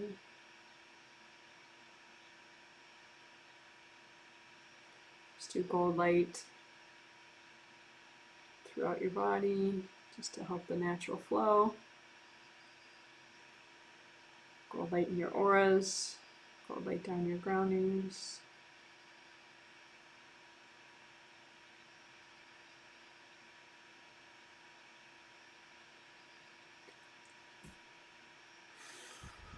All right, good. So that was clearing overlays from people. Most of it was family, but then we did miscellaneous people at the end. Good job. Yay! So one thing that we didn't do before, usually I like to do it at the end of aura repair, is to redo gold buffer zones. So that just takes a second. If you don't know what they are or how to create them and recreate them quickly, there's an 18-minute video that I will be linking in the detailed healing summary in the comment section within a day. Usually I put it at the end of the aura repair section because that's when it would be most appropriate to do. I mean, it's always good to do, but so it's an 18-minute video called Gold Energy Aura Buffer Zones. Okay. And if you don't know it yet and you don't want to watch the 18-minute video right now, just say, angels, can you recreate my gold buffers? And they'll know what that is. Say angels, though. Because angels are altruistic and trustworthy and they don't get in your space. So that's good. Alrighty.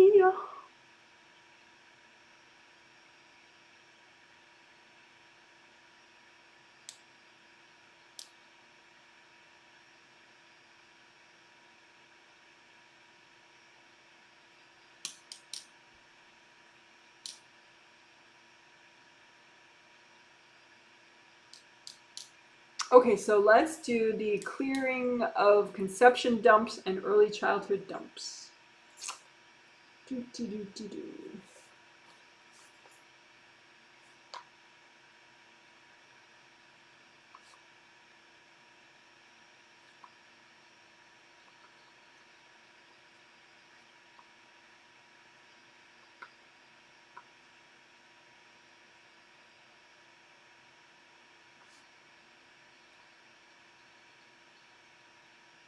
It's similar to what we just did in a way with the overlays, but it's a little more interesting, I find, because it's like you can see, like, yeah, there was this big lump of anger from this specific parent, you know, and so it's like, oh, or a big lump of sadness, you know, from a parent.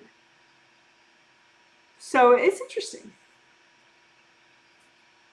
What it most affects would be chakras that I've seen. I mean, it could affect any chakra, but a lot of times it'll be an emotional dump or a fear dump, blocks from the first chakra. Emotions is second chakra.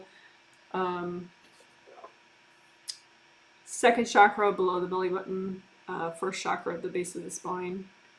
Second chakra is emotions, emotional wellness, sensuality, and sexuality. First chakra is courage, safety, and abundance. So when it gets blocked up, that could be felt as fear or anxiety.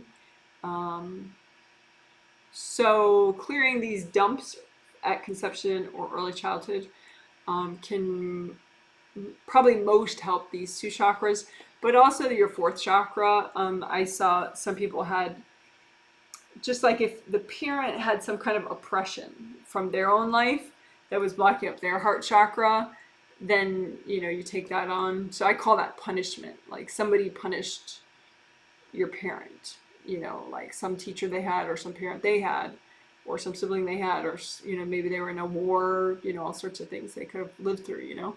And so maybe they had a bunch of blocks from people trying to oppress them. So I just call that punishment. I could call it oppression, but whatever. But sometimes that's in the heart chakra or fourth chakra or fourth layer. And then if you take that on, that could affect your self-esteem, your motivation, all sorts of stuff. So for the most part, I saw it helping first chakra, second chakra, and fourth chakra, but it could help it everywhere. This that we're going to be doing. So that was explaining.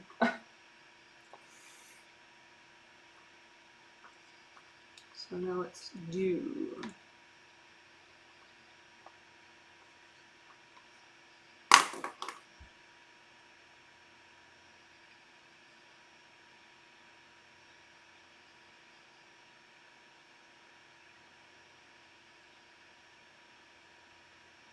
So I think it's educational to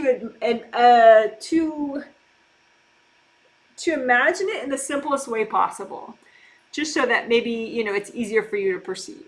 And if you don't perceive it consciously, that's okay.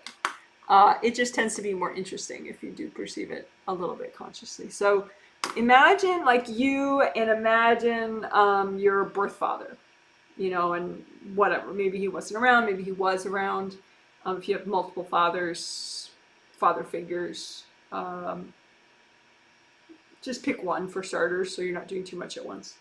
But anyway, so imagine yourself and imagine at a distance that parent. And then just imagine in between you and them, whatever was dumped in your space. But don't imagine it in your space, just imagine it out in between you guys, sort of like before you got dumped, I guess.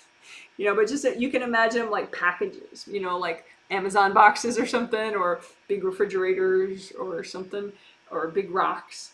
But just imagine, like your dad or dads, well, yeah, just one at a time. Imagine your dad and imagine you, and he's at a distance, and in between you and him is, imagine like packages or rocks, whatever he dumped in your space. Maybe you took it on as a copy of his burden, but maybe he dumped it in your space. And again, it could have been somewhat innocent, like, he's just freaking out because you won't go to bed one night and he has a migraine, and, so he accidentally dumped so that you could like understand the seriousness of the situation, and you're like 4, whatever. But so try not to be in judgment about, what a terrible parent the person is or not. I mean, whether they are or they're not, it just doesn't help the situation. Try to be more like just see you, see them, see the piles, right? And don't put the piles, don't see them in your space, because that'll be easier if you just see them in between you and him. So, but this is all the stuff that you basically got dumped in your space, and some of it's still there probably. And just go ahead and melt it with cold light. And you can notice, what is it? Is it mostly anger? Is it mostly frustration? Is it mostly, punishment, oppression energy that he got from somebody? Is it sadness? Is it fear?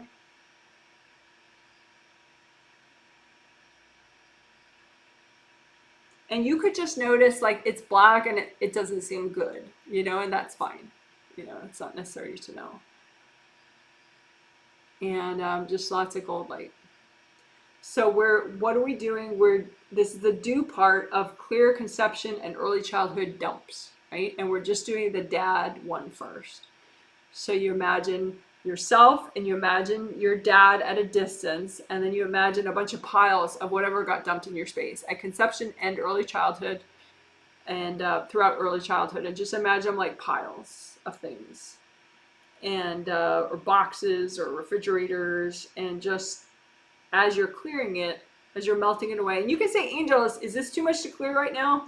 Because hopefully you're just imagining what's healthy and gentle to clear right now, but you can have your angels double check. Angels, is this too much? Can you check it? And then whatever's still there, just melt it away with gold light, or blow it up if you're healing yourself.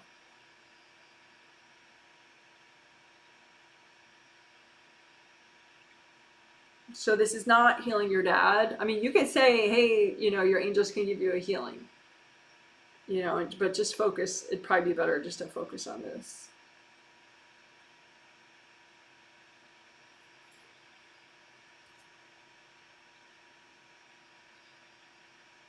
And again, breathe into your body. Let your body know it's okay, everything's safe.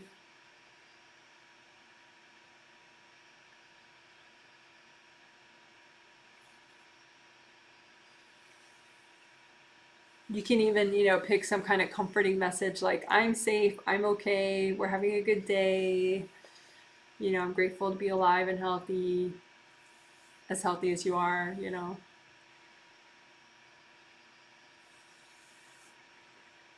Okay, so that was clearing dumps from your dad. So now we'll do dumps from mom. That was dad dumps.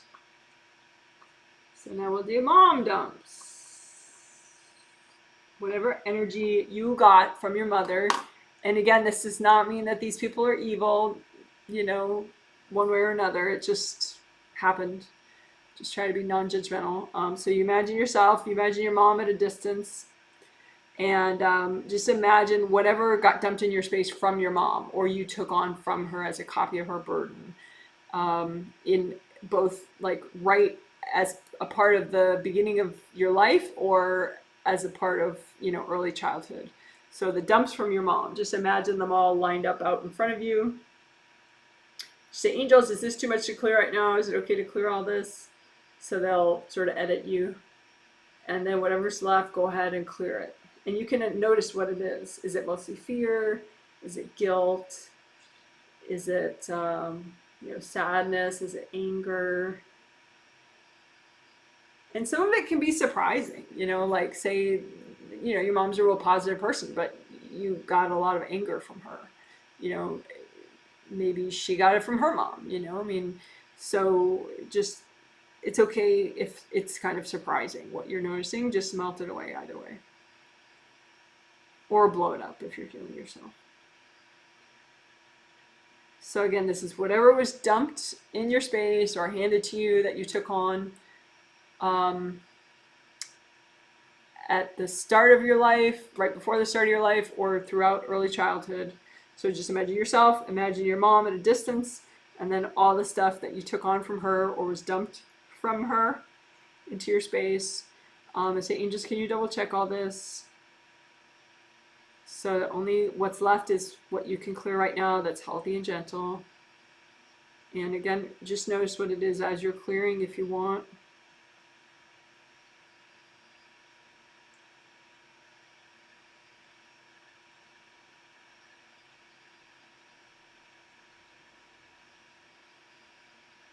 And if you're a mom or a dad, and you're thinking, oh my gosh, what have I done to my kids? You can just say, angels, can you help me clean that up with my kids? And they'll work on it with you in your sleep over time.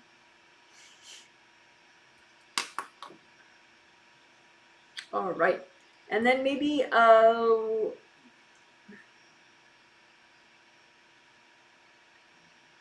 we'll do it kind of quickly, but we'll do it in the same order as we did before. So dad, mom, siblings, and then we'll do grandparents, and then we'll do miscellaneous. So we did dad and mom, so now we'll do siblings. So just imagine yourself, and if you do have siblings. If you don't, you can imagine childhood people that other kids that you knew growing up. But imagine yourself and then your siblings and or other kids your age. And whatever you took on from them, just imagine that as piles out in front of you. Maybe you took it on, during early childhood most likely, but maybe adolescence, whatever. And just melt all that. Just say, angels, is it okay to clear all this? And then go ahead and melt it. And as you're melting it, you can notice what it was. There's a bunch of rules, a bunch of anger, a bunch of sadness, a bunch of fear, a bunch of guilt, a bunch of shame. What did you take on from your siblings? And just melt it away. You don't have to notice what it is, just melt it.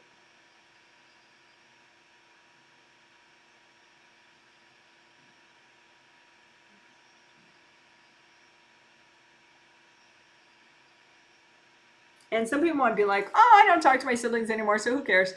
But that stuff can affect you dealing with, anybody now. It's like something can have a formative, foundational effect. And that affects you just dealing with all women or all men or, all people that are kind of like that sibling or, everybody. So again, your siblings, and just imagine whatever you took on from them in front of you, like piles or boxes or objects, and just melt it away. Just say, angels, is it okay to clear all this? So they double check, and then whatever there's left for you to clear, just go ahead and melt it away.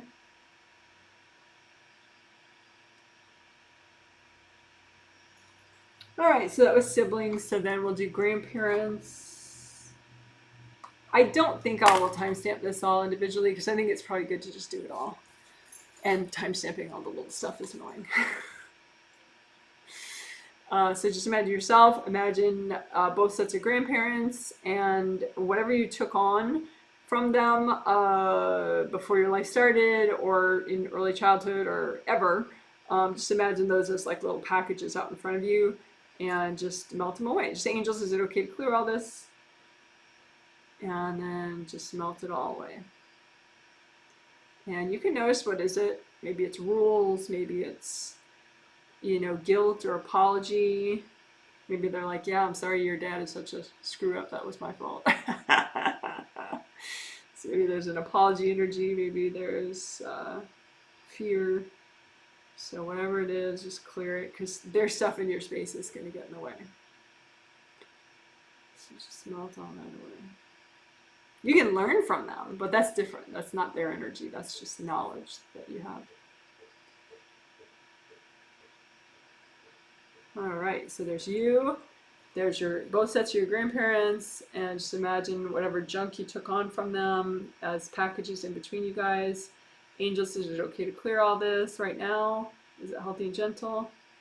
And then whatever's left, just melt it away.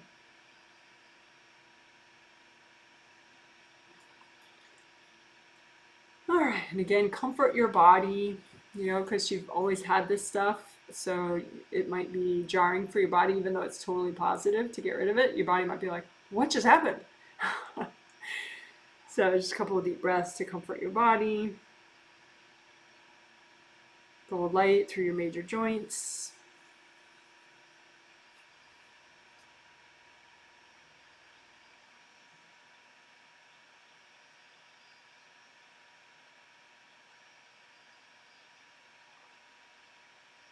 Go light through your auras, through your groundings.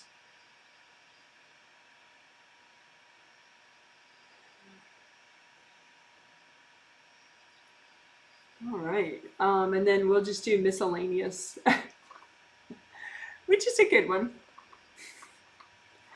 So just energy. So imagine yourself, and then just imagine, you know, miscellaneous rando people that dumped energy in your space at some point, or you took on energy from them. So it could have been, you know, some judgy person in junior high school, or it could have been a judgy neighbor that you had, or, you know, some cousin that you had that was dumpy, you know, dumped energy, or, you know, someone in school, like some teacher that was very dumpy, or a current teacher like me, anybody who dumped energy in your space. So just imagine you, imagine all of them, and just imagine like packages out in front of you, whatever you took on from them, and just say, angels, is it okay to clear all this right now? And they'll, if something's too much, your angels will take it for later, and then just melt away what's left. So you're melting away. This is the miscellaneous round. You're melting away energy from people, from other people that you took on or that was dumped in your space. One more time, imagine just rando, all sorts of people that either you took on stuff from them willingly or accidentally, or they dumped it, and then just imagine all the dumped energy like little packages out in front of you, and just angels, is it okay to clear all this? And go ahead and melt it. And again, comfort your body. Just be like, hey, it's okay. We're safe. Everything's okay. Deep breath into all your major joints.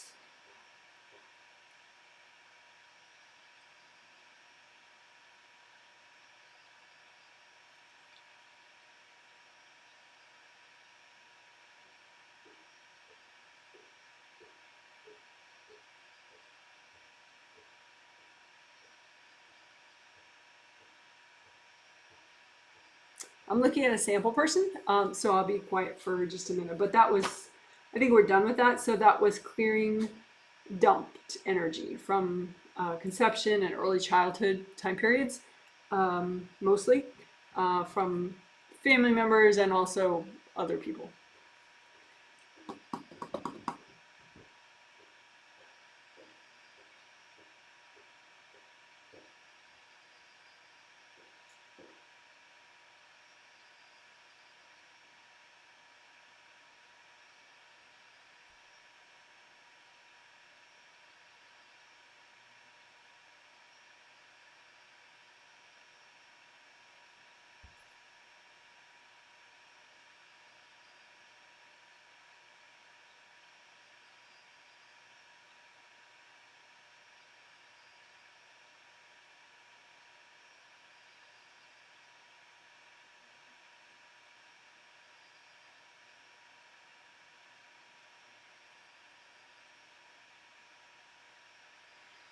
Okay, and now we'll do heal wounded inner child stuff.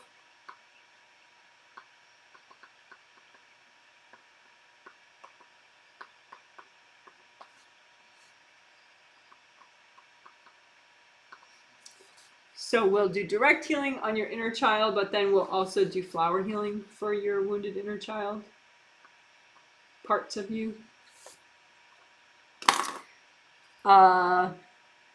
So just imagine out in front of you little kid parts of you. Particularly, it could be that we're wounded socially, but it doesn't have to be. But typically, inner child wounds have to do with interactions that you had with other people. But just imagine little inner child wounded parts of you that if you heal them, it's going to help your social interaction with other people and your communication with other people. And so maybe you're imagining 2 little wounded inner child versions of you, or maybe you're imagining 40. That's okay either way. Because you can say, angels, help me do this in a really gentle way, right? And just imagine these wounded inner child parts of you. Imagine them at quite a distance if you want, if you think you're feeling a little too much of that vulnerability. And then just bring up red earth energy and ground these parts of you, like kind of soak these little kid parts of you in the red earth energy, or orange or yellow. You can see which color that inner child part of you prefers if you want. Red or orange or yellow, or you could just do all 3. First red, then orange, then yellow earth energy, and then gold light. And just say, hey, it's okay, it's time for a healing, you deserve it. And just be comforting to these parts of you.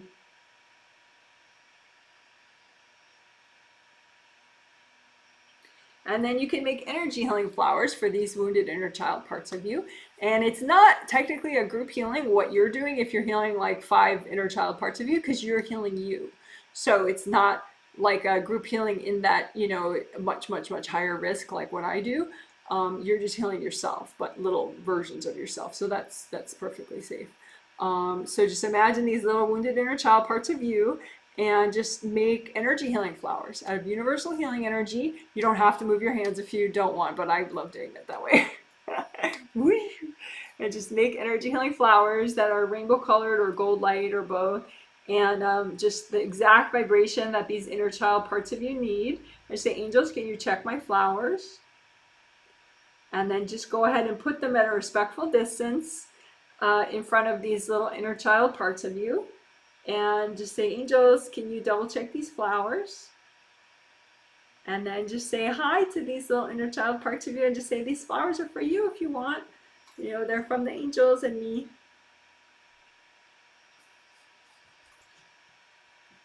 And then just take deep breaths and notice if these inner child parts of you are taking the flowers or not. Either way is fine.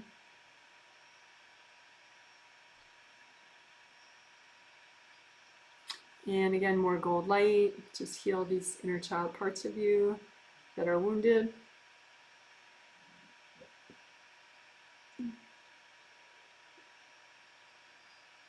And then you can say, angels, can you help finish up healing these wounded inner child parts of me?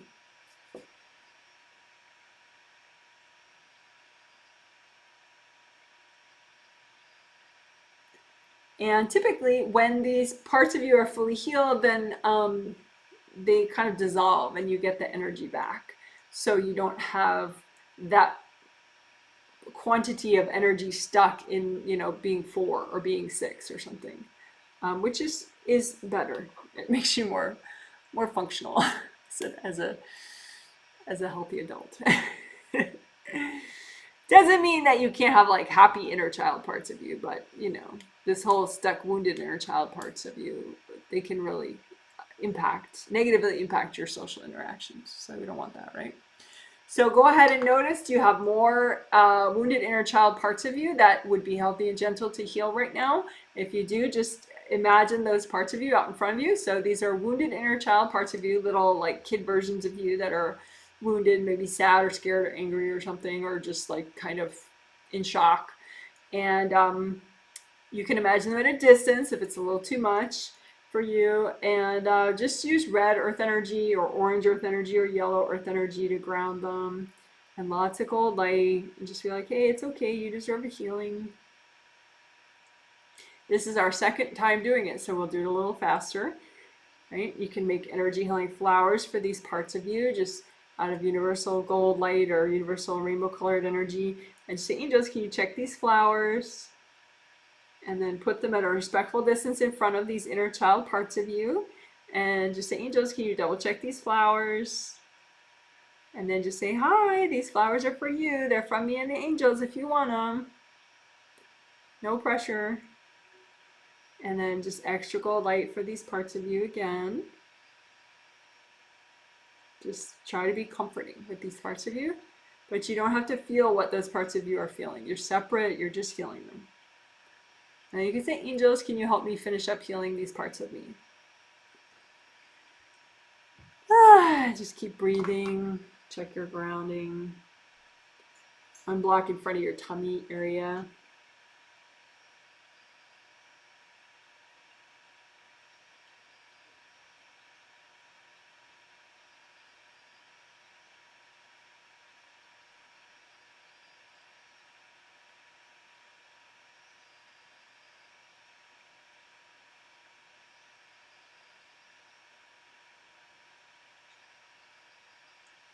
Unblock right behind your back, first and second layer. From your head down to your hips.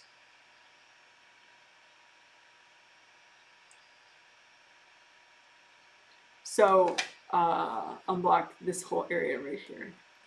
Behind your head, behind your shoulders, behind your hips. First and second layers there.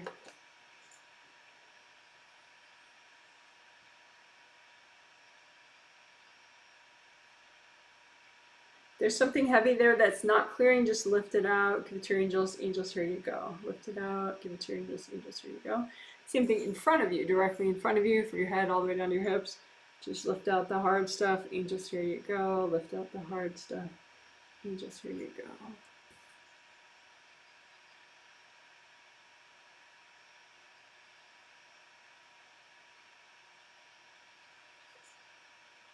Unblock your grounding.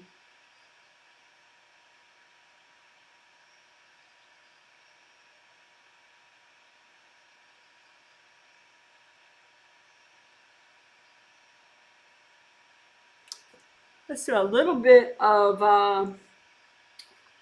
we're going to wrap up soon. But I think the last thing we're going to do, healing-wise, is this back of the head and good karma windows, which are back there in your aura behind the base of your skull. So all those meridians right there, those are traditional Chinese medicine meridians. There are videos down that I'll post down below in the comment section below the healing summary. This one comes from a video set. I did not make the video, but it's really useful as a energy healing aid to know, these meridians, because you cannot unblock them. The little dots in the diagram, those are chakras. So they're like this, but in the diagram they're really tiny, and so they're just dots. But so like if the meridian goes this way, then they'd be in like that, because the point of the chakra is, part of the point is to keep the energy flow in the meridian. So anyway, so I'm just going to kind of freestyle doing these meridians in the back of the head and behind the base of the skull and the aura, the good karma windows, just unblocking. So just imagine any hard stuff and melt it, basically. You can get hard stuff. See in the back of the skull right there, like from the height of like the ear, there's like two rows of lots of points there, right? So it can get really locked up there. So you heal there, but you also heal the auras right behind there. Just kind of yank out gently, gently yank any invasive beings that are kind of stuck in there. Just lift them out. Angels, here you go. Get rid of them. Angels, here you go. Lift them out. Angels, here you go.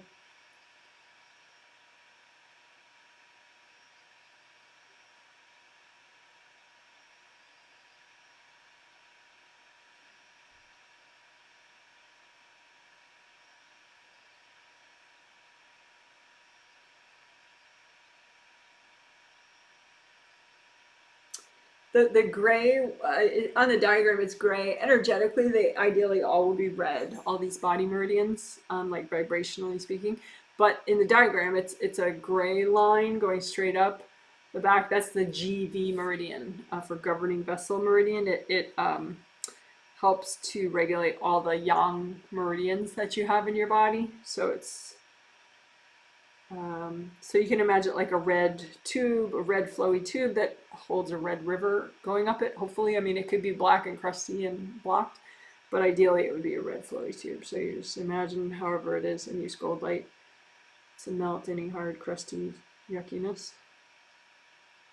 And there's a point, I think it's GV20, if I remember, the one right at the very top of the skull. You can just kind of see it in the diagram. There's a little dot there at the top. So it's a chakra, just like all the other dots. But GV20 is like kind of especially cool. Maybe because it's right in the same location as the 7th chakra. That would be at the top of the 7th chakra at GV20. It kind of overlaps it, but it's a really nice one to unblock. GV20, and kind of unclog it. Lots of gold light. You can get hard objects like stuck in it. So they'll just be like, you know, it's like if this is your GV20, let me get that can out of it. So if this is your GV20, you can have like hard objects stuck in it. So you just kind of yank them out and then heal and repair there. And you can have invasive beings stuck in there in the holes. So you just have your angels recycle any invasive beings that are there and then just use gold light to repair it. So GV20.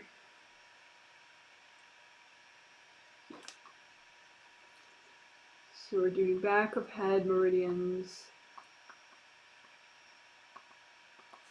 We have been doing back of head meridians, and then good karma windows, and also GV20. Okay.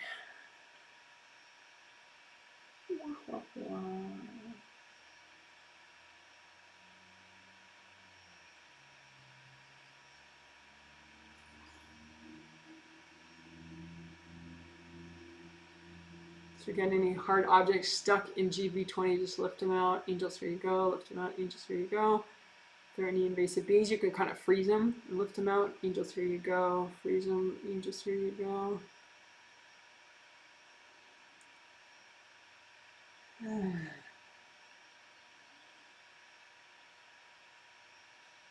Sometimes you can get very crabby if you have damage. Like, looking for his name right now. Here we go. There's a kid that I'm healing that I haven't healed really much before. I think this month is the first time I've been healing him. But I have healed his parents for a few months now. But he can get very irritable with his parents, like frustrated. And sometimes the people that are cranky like that, they just have more damage, like chakra damage, aura damage, block grounding.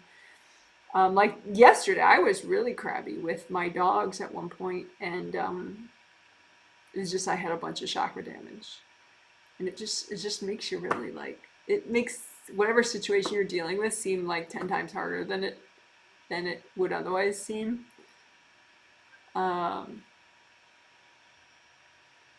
Because my dogs were not being any weirder than they usually are. You know, they're usually kind of a handful. So I'm still doing GV20. So GV20 is a point, a small acupuncture point, small but important, at the very top of your GV meridian. GV meridian starts in the crotch area, goes up, starts in the crotch, goes up the midline of the back. GV, governing vessel meridian, and it goes to the roof of the mouth. So it's like a big candy cane, right? All the way up, and then you're down the midline, ends in the roof of the mouth. GV, governing vessel. So I'm just doing that meridian. Can unblock it extra in the crotch where it starts. So GV1 is that acupuncture point right in your crotch at the start of the GV meridian. So you can unblock GV1 extra, and then GV20 extra. And you can bring up red earth energy, to help comfort those.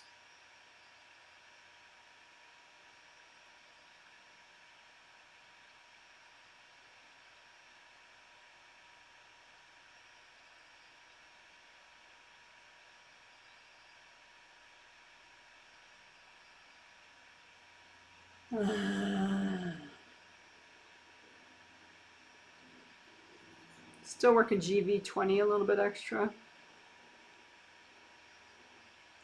Take out hard objects that are in there, give them to your angels. Take out hard objects, angels, here you go.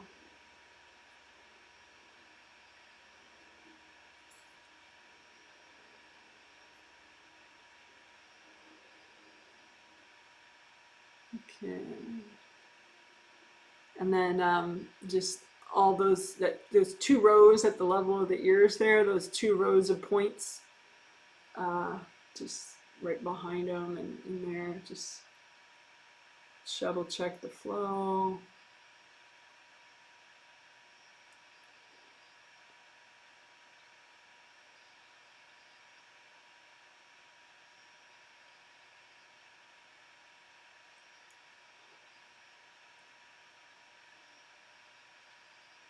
I go in detail over meridians like that in other times.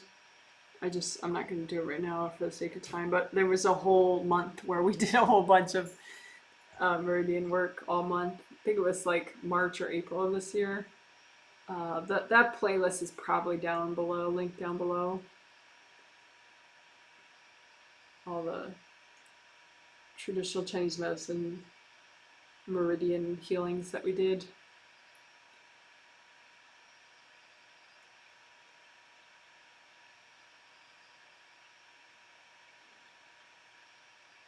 So I'm just unblocking directly behind those rows of meridians, right? Those rows of acupuncture points, right at the level of the ears.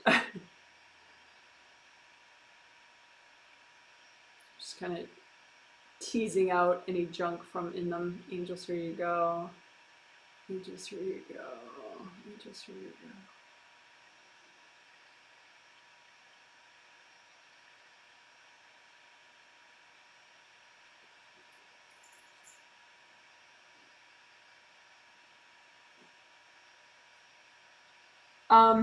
I had said we would do 2 big energy. Oh, I didn't do good karma windows much behind there. So I'll just do that quickly. Repair. Each one is like a triple frame of concentric squares. And you just want them to be repaired and unblocked. They can get a lot of junk jammed in there because it's sort of a direct route into all those points at the base of the skull that we were healing. So you could have invasive beings here. Say, angels, can you recycle any invasive beings in this area?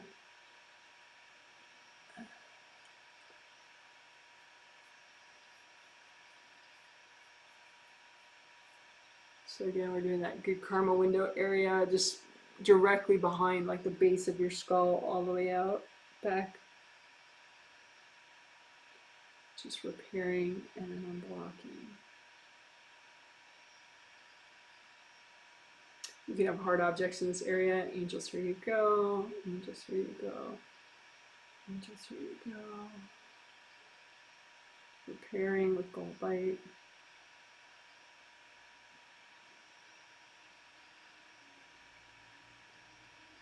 Angels, here you go. Any stuck energy that's not melting, you can just lift it out.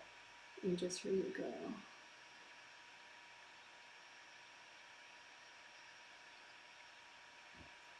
Alright, so that's good karma windows and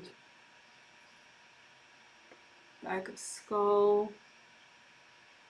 You can do a little stretching of your neck and shoulders.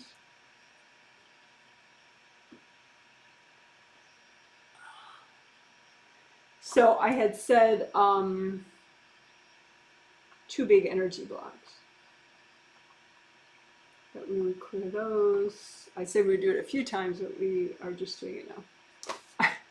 So 2 big energy blocks are blocks that are still triggered. They didn't clear yet. Typically, they're like several energy blocks linked together by your resistance or somebody else's energy. So that's why they haven't cleared, because even though we've done so much. So just pile up your 2 big energy blocks. They might look like, each one looks like a big surfboard maybe of a bunch of blocks glued together. So just pile up all your 2 big energy blocks that are at all in your way or irritating you or making social interactions not as fun or enjoyable as they could be. Any 2 big blocks that are impacting a major project that you have to do, like making a new website or, cleaning your house or, going to work. So line up your 2 big energy blocks, any that are irritating you in any way, triggering you in any way right now, and just melt them. Gold light, red earth energy, bring up red earth energy, gold light, melt everybody's cords going into them, melt your cords going into them. And what happens is then, like the glue that glues them all together, making them bigger energy blocks, starts to melt, and then all the little component energy blocks start to blow up and melt away.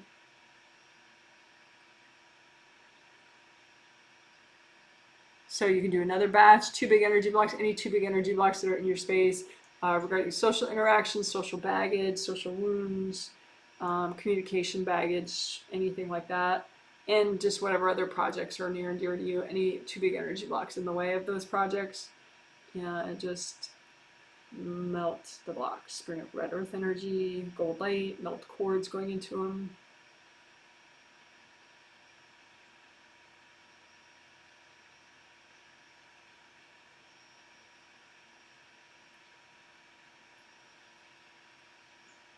And if any are left over, just say, angels, can you help me clear these?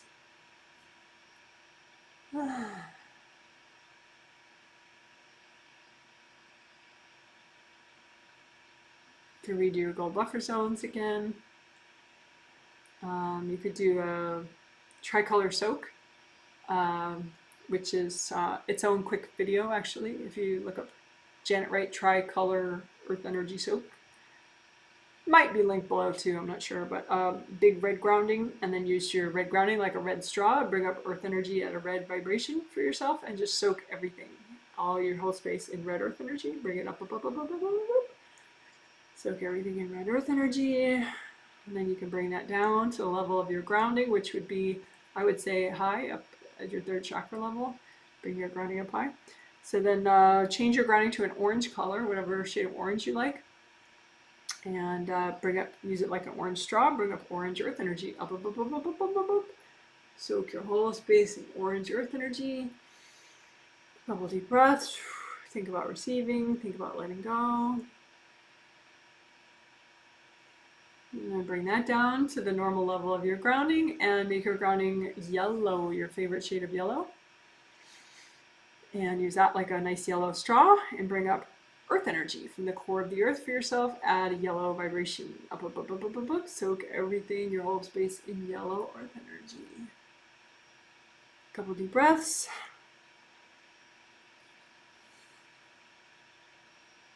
Think about letting go. Think about receiving. Unblock your grounding a little bit extra. And you can leave that earth energy up and then just switch it to whatever color you like. If you like the yellow, if you like the orange, if you like the red, or you could bring it down to the normal level of your grounding and switch it to whichever color you like, red or orange or yellow. But leaving an earth energy soak all the way up is perfectly fine. It's kind of like you're in a forest, because big trees do that. They bring up a lot of ambient earth energy, so it gives you a little bit of a forest effect, which is nice anytime. But especially, like if you're going into a store, like IKEA or somewhere, anywhere. All right, so you could redo your gold buffer zones, and then just as we wrap up, just say, hey, angels, can you please give me healing? And just remind yourself that you can let your angels help you. Because we did a lot of things today, but you can do more later. Pace yourself. You can remind yourself, hey, my angels can keep helping me with this. In my sleep, I can keep working with my angels.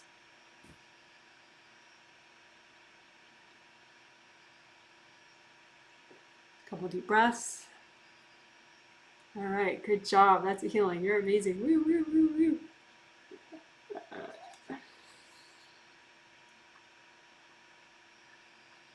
All right, so we did 2 big energy blocks and we did a tricolor soak. All right, so that's a healing. Now I'm not going to do a Q&A where I read people's energy. I don't do that anymore at the end of healings. But if you did want me to look at your grounding or something, you can post a question under any video at any time, and then I'll get to it when I have a chance, and I'll post a reply under your video comment. So I'm just gonna, if you have a comment about how this healing was for you or this theme, if you want to text chat that, that's fine. Right now, it's up to you. I'll read it out loud.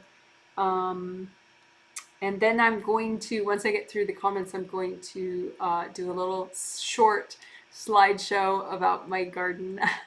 It's a specific aspect of my garden. It's not meant to show the whole garden, but hopefully it works and it doesn't crash the live stream. We'll see. We'll find out. Learn by doing. So anyway,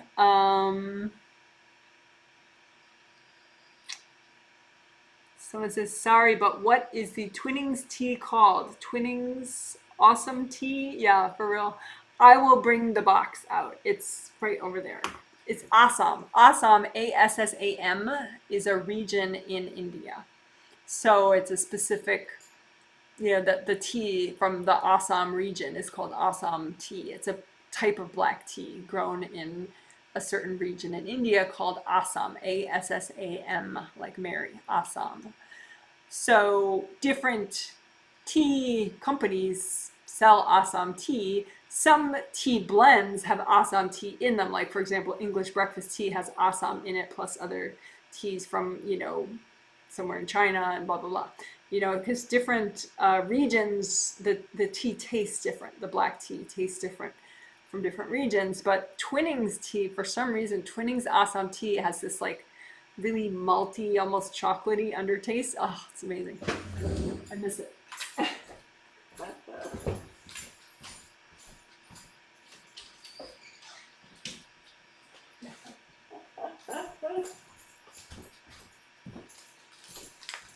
There it is. We get it from my husband because he does drink limited amounts of caffeine still. So Twinnings Assam. It's called Strong and Malty.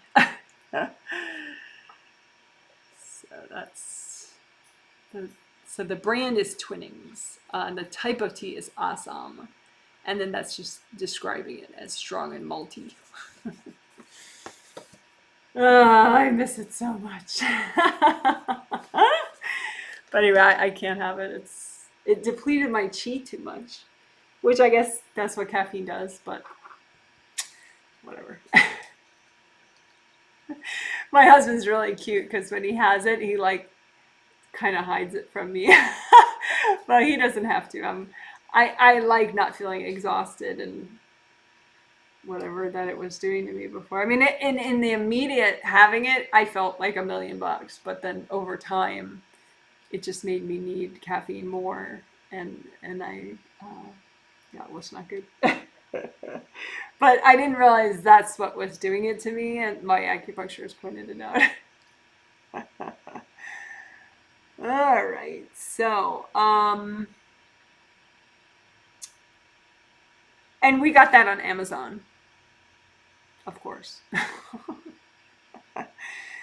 So it says, hey from Chicago, 66 and cloudy. And Twinnings is specifically the brand. Like other brands of I haven't found, when I lived on Devon, when I lived in Chicago, I didn't live on Devon Street, but in Chicago, they have this part of the city that is like all Indian shops and stuff. And so there was a brand of Assam tea there that was probably slightly more incredible than Twinnings. But, we don't live in Chicago anymore, so I couldn't get any more of it there. There was like a store, Patel Brothers. Their Assam tea, they would have like these bags that were like halfway clear and see-through, and it was like little, you know, little round little particles of it. Assam tea was really good. So good. Anyway, someone says that made me hungry. Talking about tea made you hungry? Or the healing? Healings can make you hungry because it puts you more in your body, and then you realize like, holy moly, I'm really hungry right now. So hopefully you can eat something healthy, like lots of protein. Somebody with lots of protein. Or hi Janet, thanks for the healing. Hello to you. Someone says thanks for the healing. Loved the conception work. It was wild in a good way. Going to take a short nap. Short naps can be good. I mean, naps in general are good, but short ones, you know, it's like you didn't really lose a lot of time out of your day. They're nice. So Mrs. Thank you, Janet. It was such a cool healing. I feel so relieved, lighter, and hungry. Interesting enough, I was happy to clear dumps from childhood, but very resistant to working overlays from others. Yeah, that is interesting. See, that's why, I mean, that's part of why we do these, I mean, these exercises, they're somewhat similar, you know, but sometimes it's just doing it one way is just much more effective than doing it a different way, but you don't really know until you just do it, you know, and yeah. Maybe the overlay work, you know, you could just fun it up a little, like use gold and orange flower petals and, you know, to like hold on to the junk, the overlay as you move it, or, you know, like dust it with like pink flower energy first and then move it out, you know, somehow make it more comforting for yourself.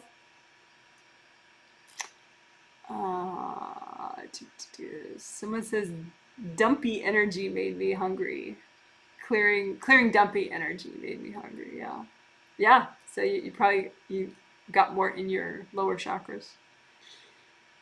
That's cool. Someone says I followed along and napped a bit. The clearing between creative rings and seventh chakras stuck out for me for some reason. Seems like a technique I could work more. Yeah, sure.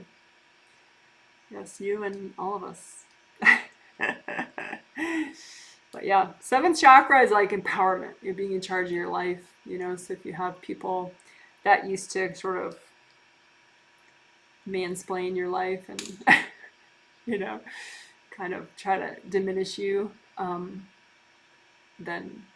you know, it could be extra useful to work your seventh chakra and your creative rings at the same time. Just, yeah, so you're moving in and taking charge of your life. So this is, I think it was a good healing, but now I'm feeling flat. Yeah, you're grounding. You're grounding blocked up, and your sister jumped in the front of your aura. La la la. Sisters are fun. So you can just, you know, do gold light, clear out your whole family, unblock your grounding, clear out your whole family, unblock your grounding, you know, throw in some gold sparkles just to make yourself, you know, kind of, you know, sometimes it's like you can get passive and you don't need to be, you know, but you're just like, something happened and now I'm floating away and you know, so if it takes, you know, some fun gold glitter, or if it takes, you know, harnessing your inner anger in a healthy way and just using gold fire and just torching everybody out. Because if it's gold light, it's fine. They don't get hurt, but they definitely get out.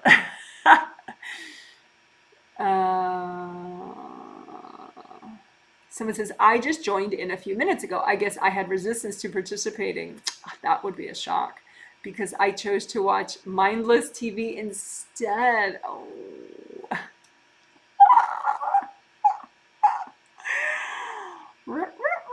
Yeah. Well, it's totally your choice. Totally your choice. Someone says the communication theme is amazing. I hope you do it again next year. I'm sure. It's a good one. It's a good one. All right. Oh, so now I will do a slideshow of one aspect of my garden, which is kind of interesting. So it's not just, it's like 20% about flowers, but 80% about bugs. So if you don't like bugs, maybe don't watch. You know, if like bugs scare, we have this one neighbor who's like totally scared of all bugs. So I didn't ask her over to the garden to look at this issue, but if you like ladybugs, you know, this is ladybug related. So, okay, so we have aphids in our garden. Aphids are a bug that's considered a pest, like those little black bugs. The tiny little black ones are aphids, but these are all ladybugs. I bought ladybugs, like a lot of them, as you can see, to hopefully eat the aphids. Because the aphids, we had so many aphids and they were like killing all the nasturtiums. These are just nice flowers I included. That's a new variety of Gaillardia. Blanket flower is another name for it that I got this year and grew from seed. And they're perennial, so I'll have them come back. These are more ladybugs. So this is the nasturtium plants that it's considered a trap crop for aphids. Like aphids love those little black bugs.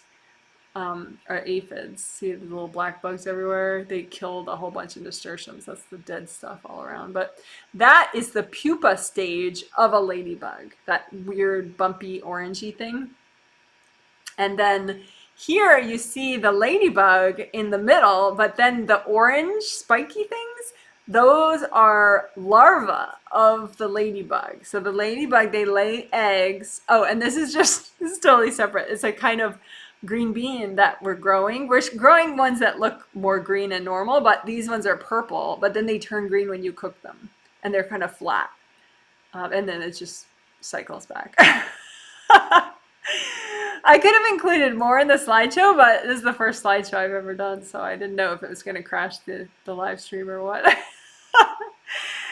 But it's just going to cycle back and forth. But you can see there's so many. I bought so many. At first I bought what was supposed to be 3,000 ladybugs, but I don't think it was 3,000 at all. I mean, it was maybe like 500 maybe. But, you know, the company says it's 3,000. What are you going to do? They're not going to sit still so you can count them all, you know? So anyway, but then I bought, from that same company, I bought what they said was 18,000 ladybugs. Which wasn't 18,000, but it was a lot of ladybugs. Lorenzo filmed me, them coming out of the bag and stuff, so maybe that's the pupa stage of the ladybug before it turns into the adult stage, which looks like the ladybug we all recognize. So anyway, so now you know the different life cycles of that. So after the egg, then it hatches into that black and orange thing. That's the larval stage, the larva stage of the ladybug. And the larva stage, that's the stage supposedly that eats the most aphids. So the more larvae, the better. They're like eating machines, the ladybug larva. So whenever I see larva, I'm like, go to it, go to it. And this two ladybugs having sex. I forgot to mention that. Buried the lead there. So that's ladybug sex you're watching right there. Anyway, this is just a big ladybug orgy over here. They're just hanging out. Some of them are having sex. So it's very funny. They like zinnias. Well, the aphids were on the zinnias, so that's why they're there. But this is just a different part of the garden. That may be some aphids on them, but I don't think so. The aphid infestation is in one specific area of the garden. But these, I just think they're pretty. So I took a photo. And these are more ladybugs. And this is the nasturtiums. These ones aren't dead, but the ones are like in the epicenter of the aphid takeover. They're completely dead. Like here, this is the epicenter of the aphid Armageddon. So you can see them on the everywhere. The little black, the teeny black ones. Those are the aphids. And these zinnias are in that area of like aphid ground zero. So, and ladybugs also like pollen from flowers, and they like, hopefully, to eat aphids. Okay, and these are those green beans again that are purple, but they turn green when you cook them, and they actually taste just like normal green beans, so they're not as exciting as they look, but they look exciting. Anyway, and more ladybug sex. So maybe we should end on that, the ladybug sex image.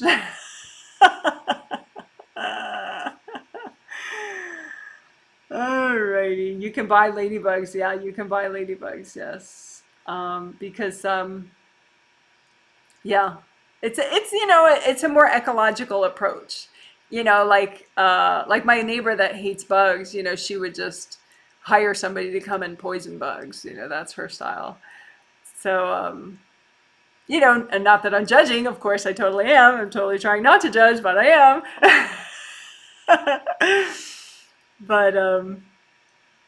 But yeah, they pay a company to like spray organic, quote unquote, basically poisons around their house to kill spiders, which we don't do because spiders are important, and spiders are, it's all these insects work together to keep each other in check and stuff. So if and they think they're just killing the spiders, but I'm sure they're killing the ladybugs around their house, and they're killing the good bugs and the bad bugs, like all of them. And so they're just kind of screwing the whole thing, but we're not. So anyway, so what do you do if you have so many aphids that they're, I should probably unfreeze it so you see more than just the ladybug sex. So what do you do if you have too many aphids? Well, you can buy ladybugs. I mean, supposedly nature is supposed to step in and you'll get more ladybugs, but winter's coming soon, and I didn't want so many aphid. I don't know. I think maybe, like, I'm not sure, but I think the aphid eggs maybe stay in the soil and the plant debris. So I didn't want like a big aphid outbreak again next year. So I thought, well, if I can buy enough ladybugs that the ladybugs like win the battle, then maybe next year there'd be like a holdover, like ladybug eggs that somehow survived the winter or something. And so we'd have the more ladybugs than aphids next year, so the good guys would be winning. So we'll see. Because I had a big aphid infestation at the end of last summer in the area where there were a ton of nasturtiums.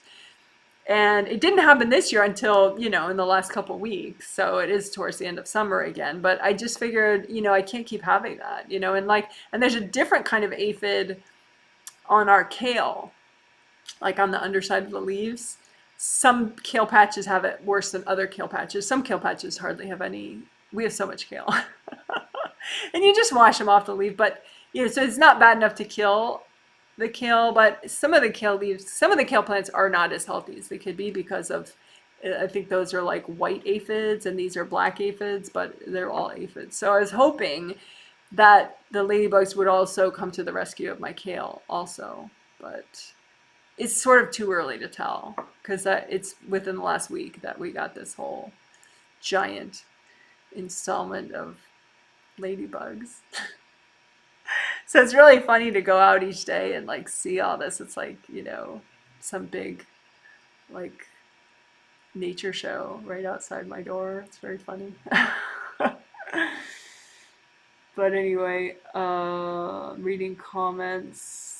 I'm totally embarrassed about my crappy choice. Sorry, Janet. Oh, you don't have to apologize to me. Some people sleep through the healing, so of course, sleep is probably more beneficial than crappy TV. But whatever, it is what it is. Give yourself a big hug. Shame makes it worse, So don't be embarrassed. Nothing to be embarrassed about. Just means you got a little triggered. But yeah, you can buy ladybugs. Yeah, who knew? Yeah. On Amazon.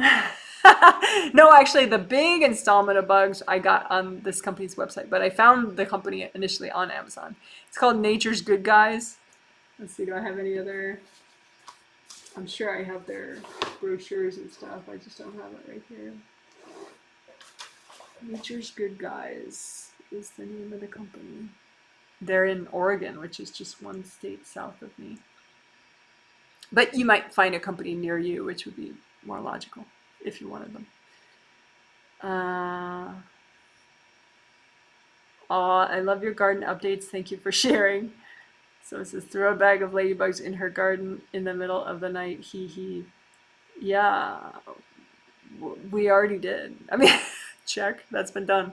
Yeah, and actually, it was in the middle of the night almost. You're supposed to release them right as the sun's going down, or right like as the sun's coming up, which, as if I'm going to be awake and do that. But so we released them both times, when I released the 3,000, which was not 3,000, and when I released the 18,000, which was not 18,000. We went out at sundown to do it. So like the video of the release is like, after a while you can't see it very well because it's so dark out. But anyway, the green beans, I'm really happy about the green beans, because last year I tried to grow green beans and it was so pitiful. I just had bush style green beans, but they were like these little pitiful little tiny plants because my soil wasn't right, and it was so sad. We probably got like total from all these little green bean plants, like maybe a dozen green beans. Like that's it. It was so sad. So sad. But now we're getting like, we have so many beans. We're not even like picking them as many as we should be. So that's kind of extra cool because, we really wanted to. There's an inoculant that you put in the soil for green beans that helps them grow better. So that helped. And then I sifted the soil better. I like did this manual sifter to sift out the wood chips out of the soil. And anyway, blah blah blah. So that's enough chit chat on bugs. So now that's a pupa stage of a ladybug, and that's around the ladybug. Those are ladybug larvae, which are little eating machines, aphid eating machines. All right, well, and those are my purple green beans that turn green when you cook them. All right, you're amazing. Take care. I'll show my dogs at the end because I'm sure that's always a crowd pleaser, right? So I'm going to move the flowers out of the way so I don't knock them over. Oh, to release them into my ladybug's garden? No, she would kill them. She would kill them with that company that comes every month to kill their stuff. So these are my doggies, and they're sleeping, thank goodness.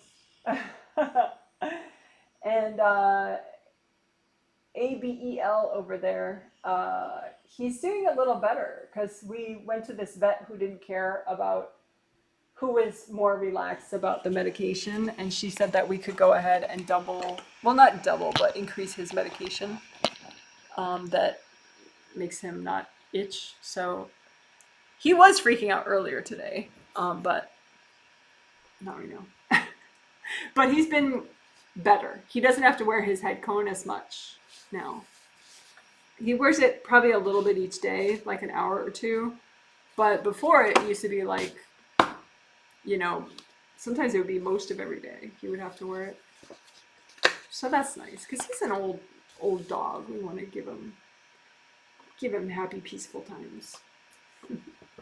All right. You guys are amazing. Take care. You're wonderful. Good for you for healing yourself. You're a rock star. And forgive yourself if you didn't watch live and you watch Netflix or whatever. It's okay. You're just human.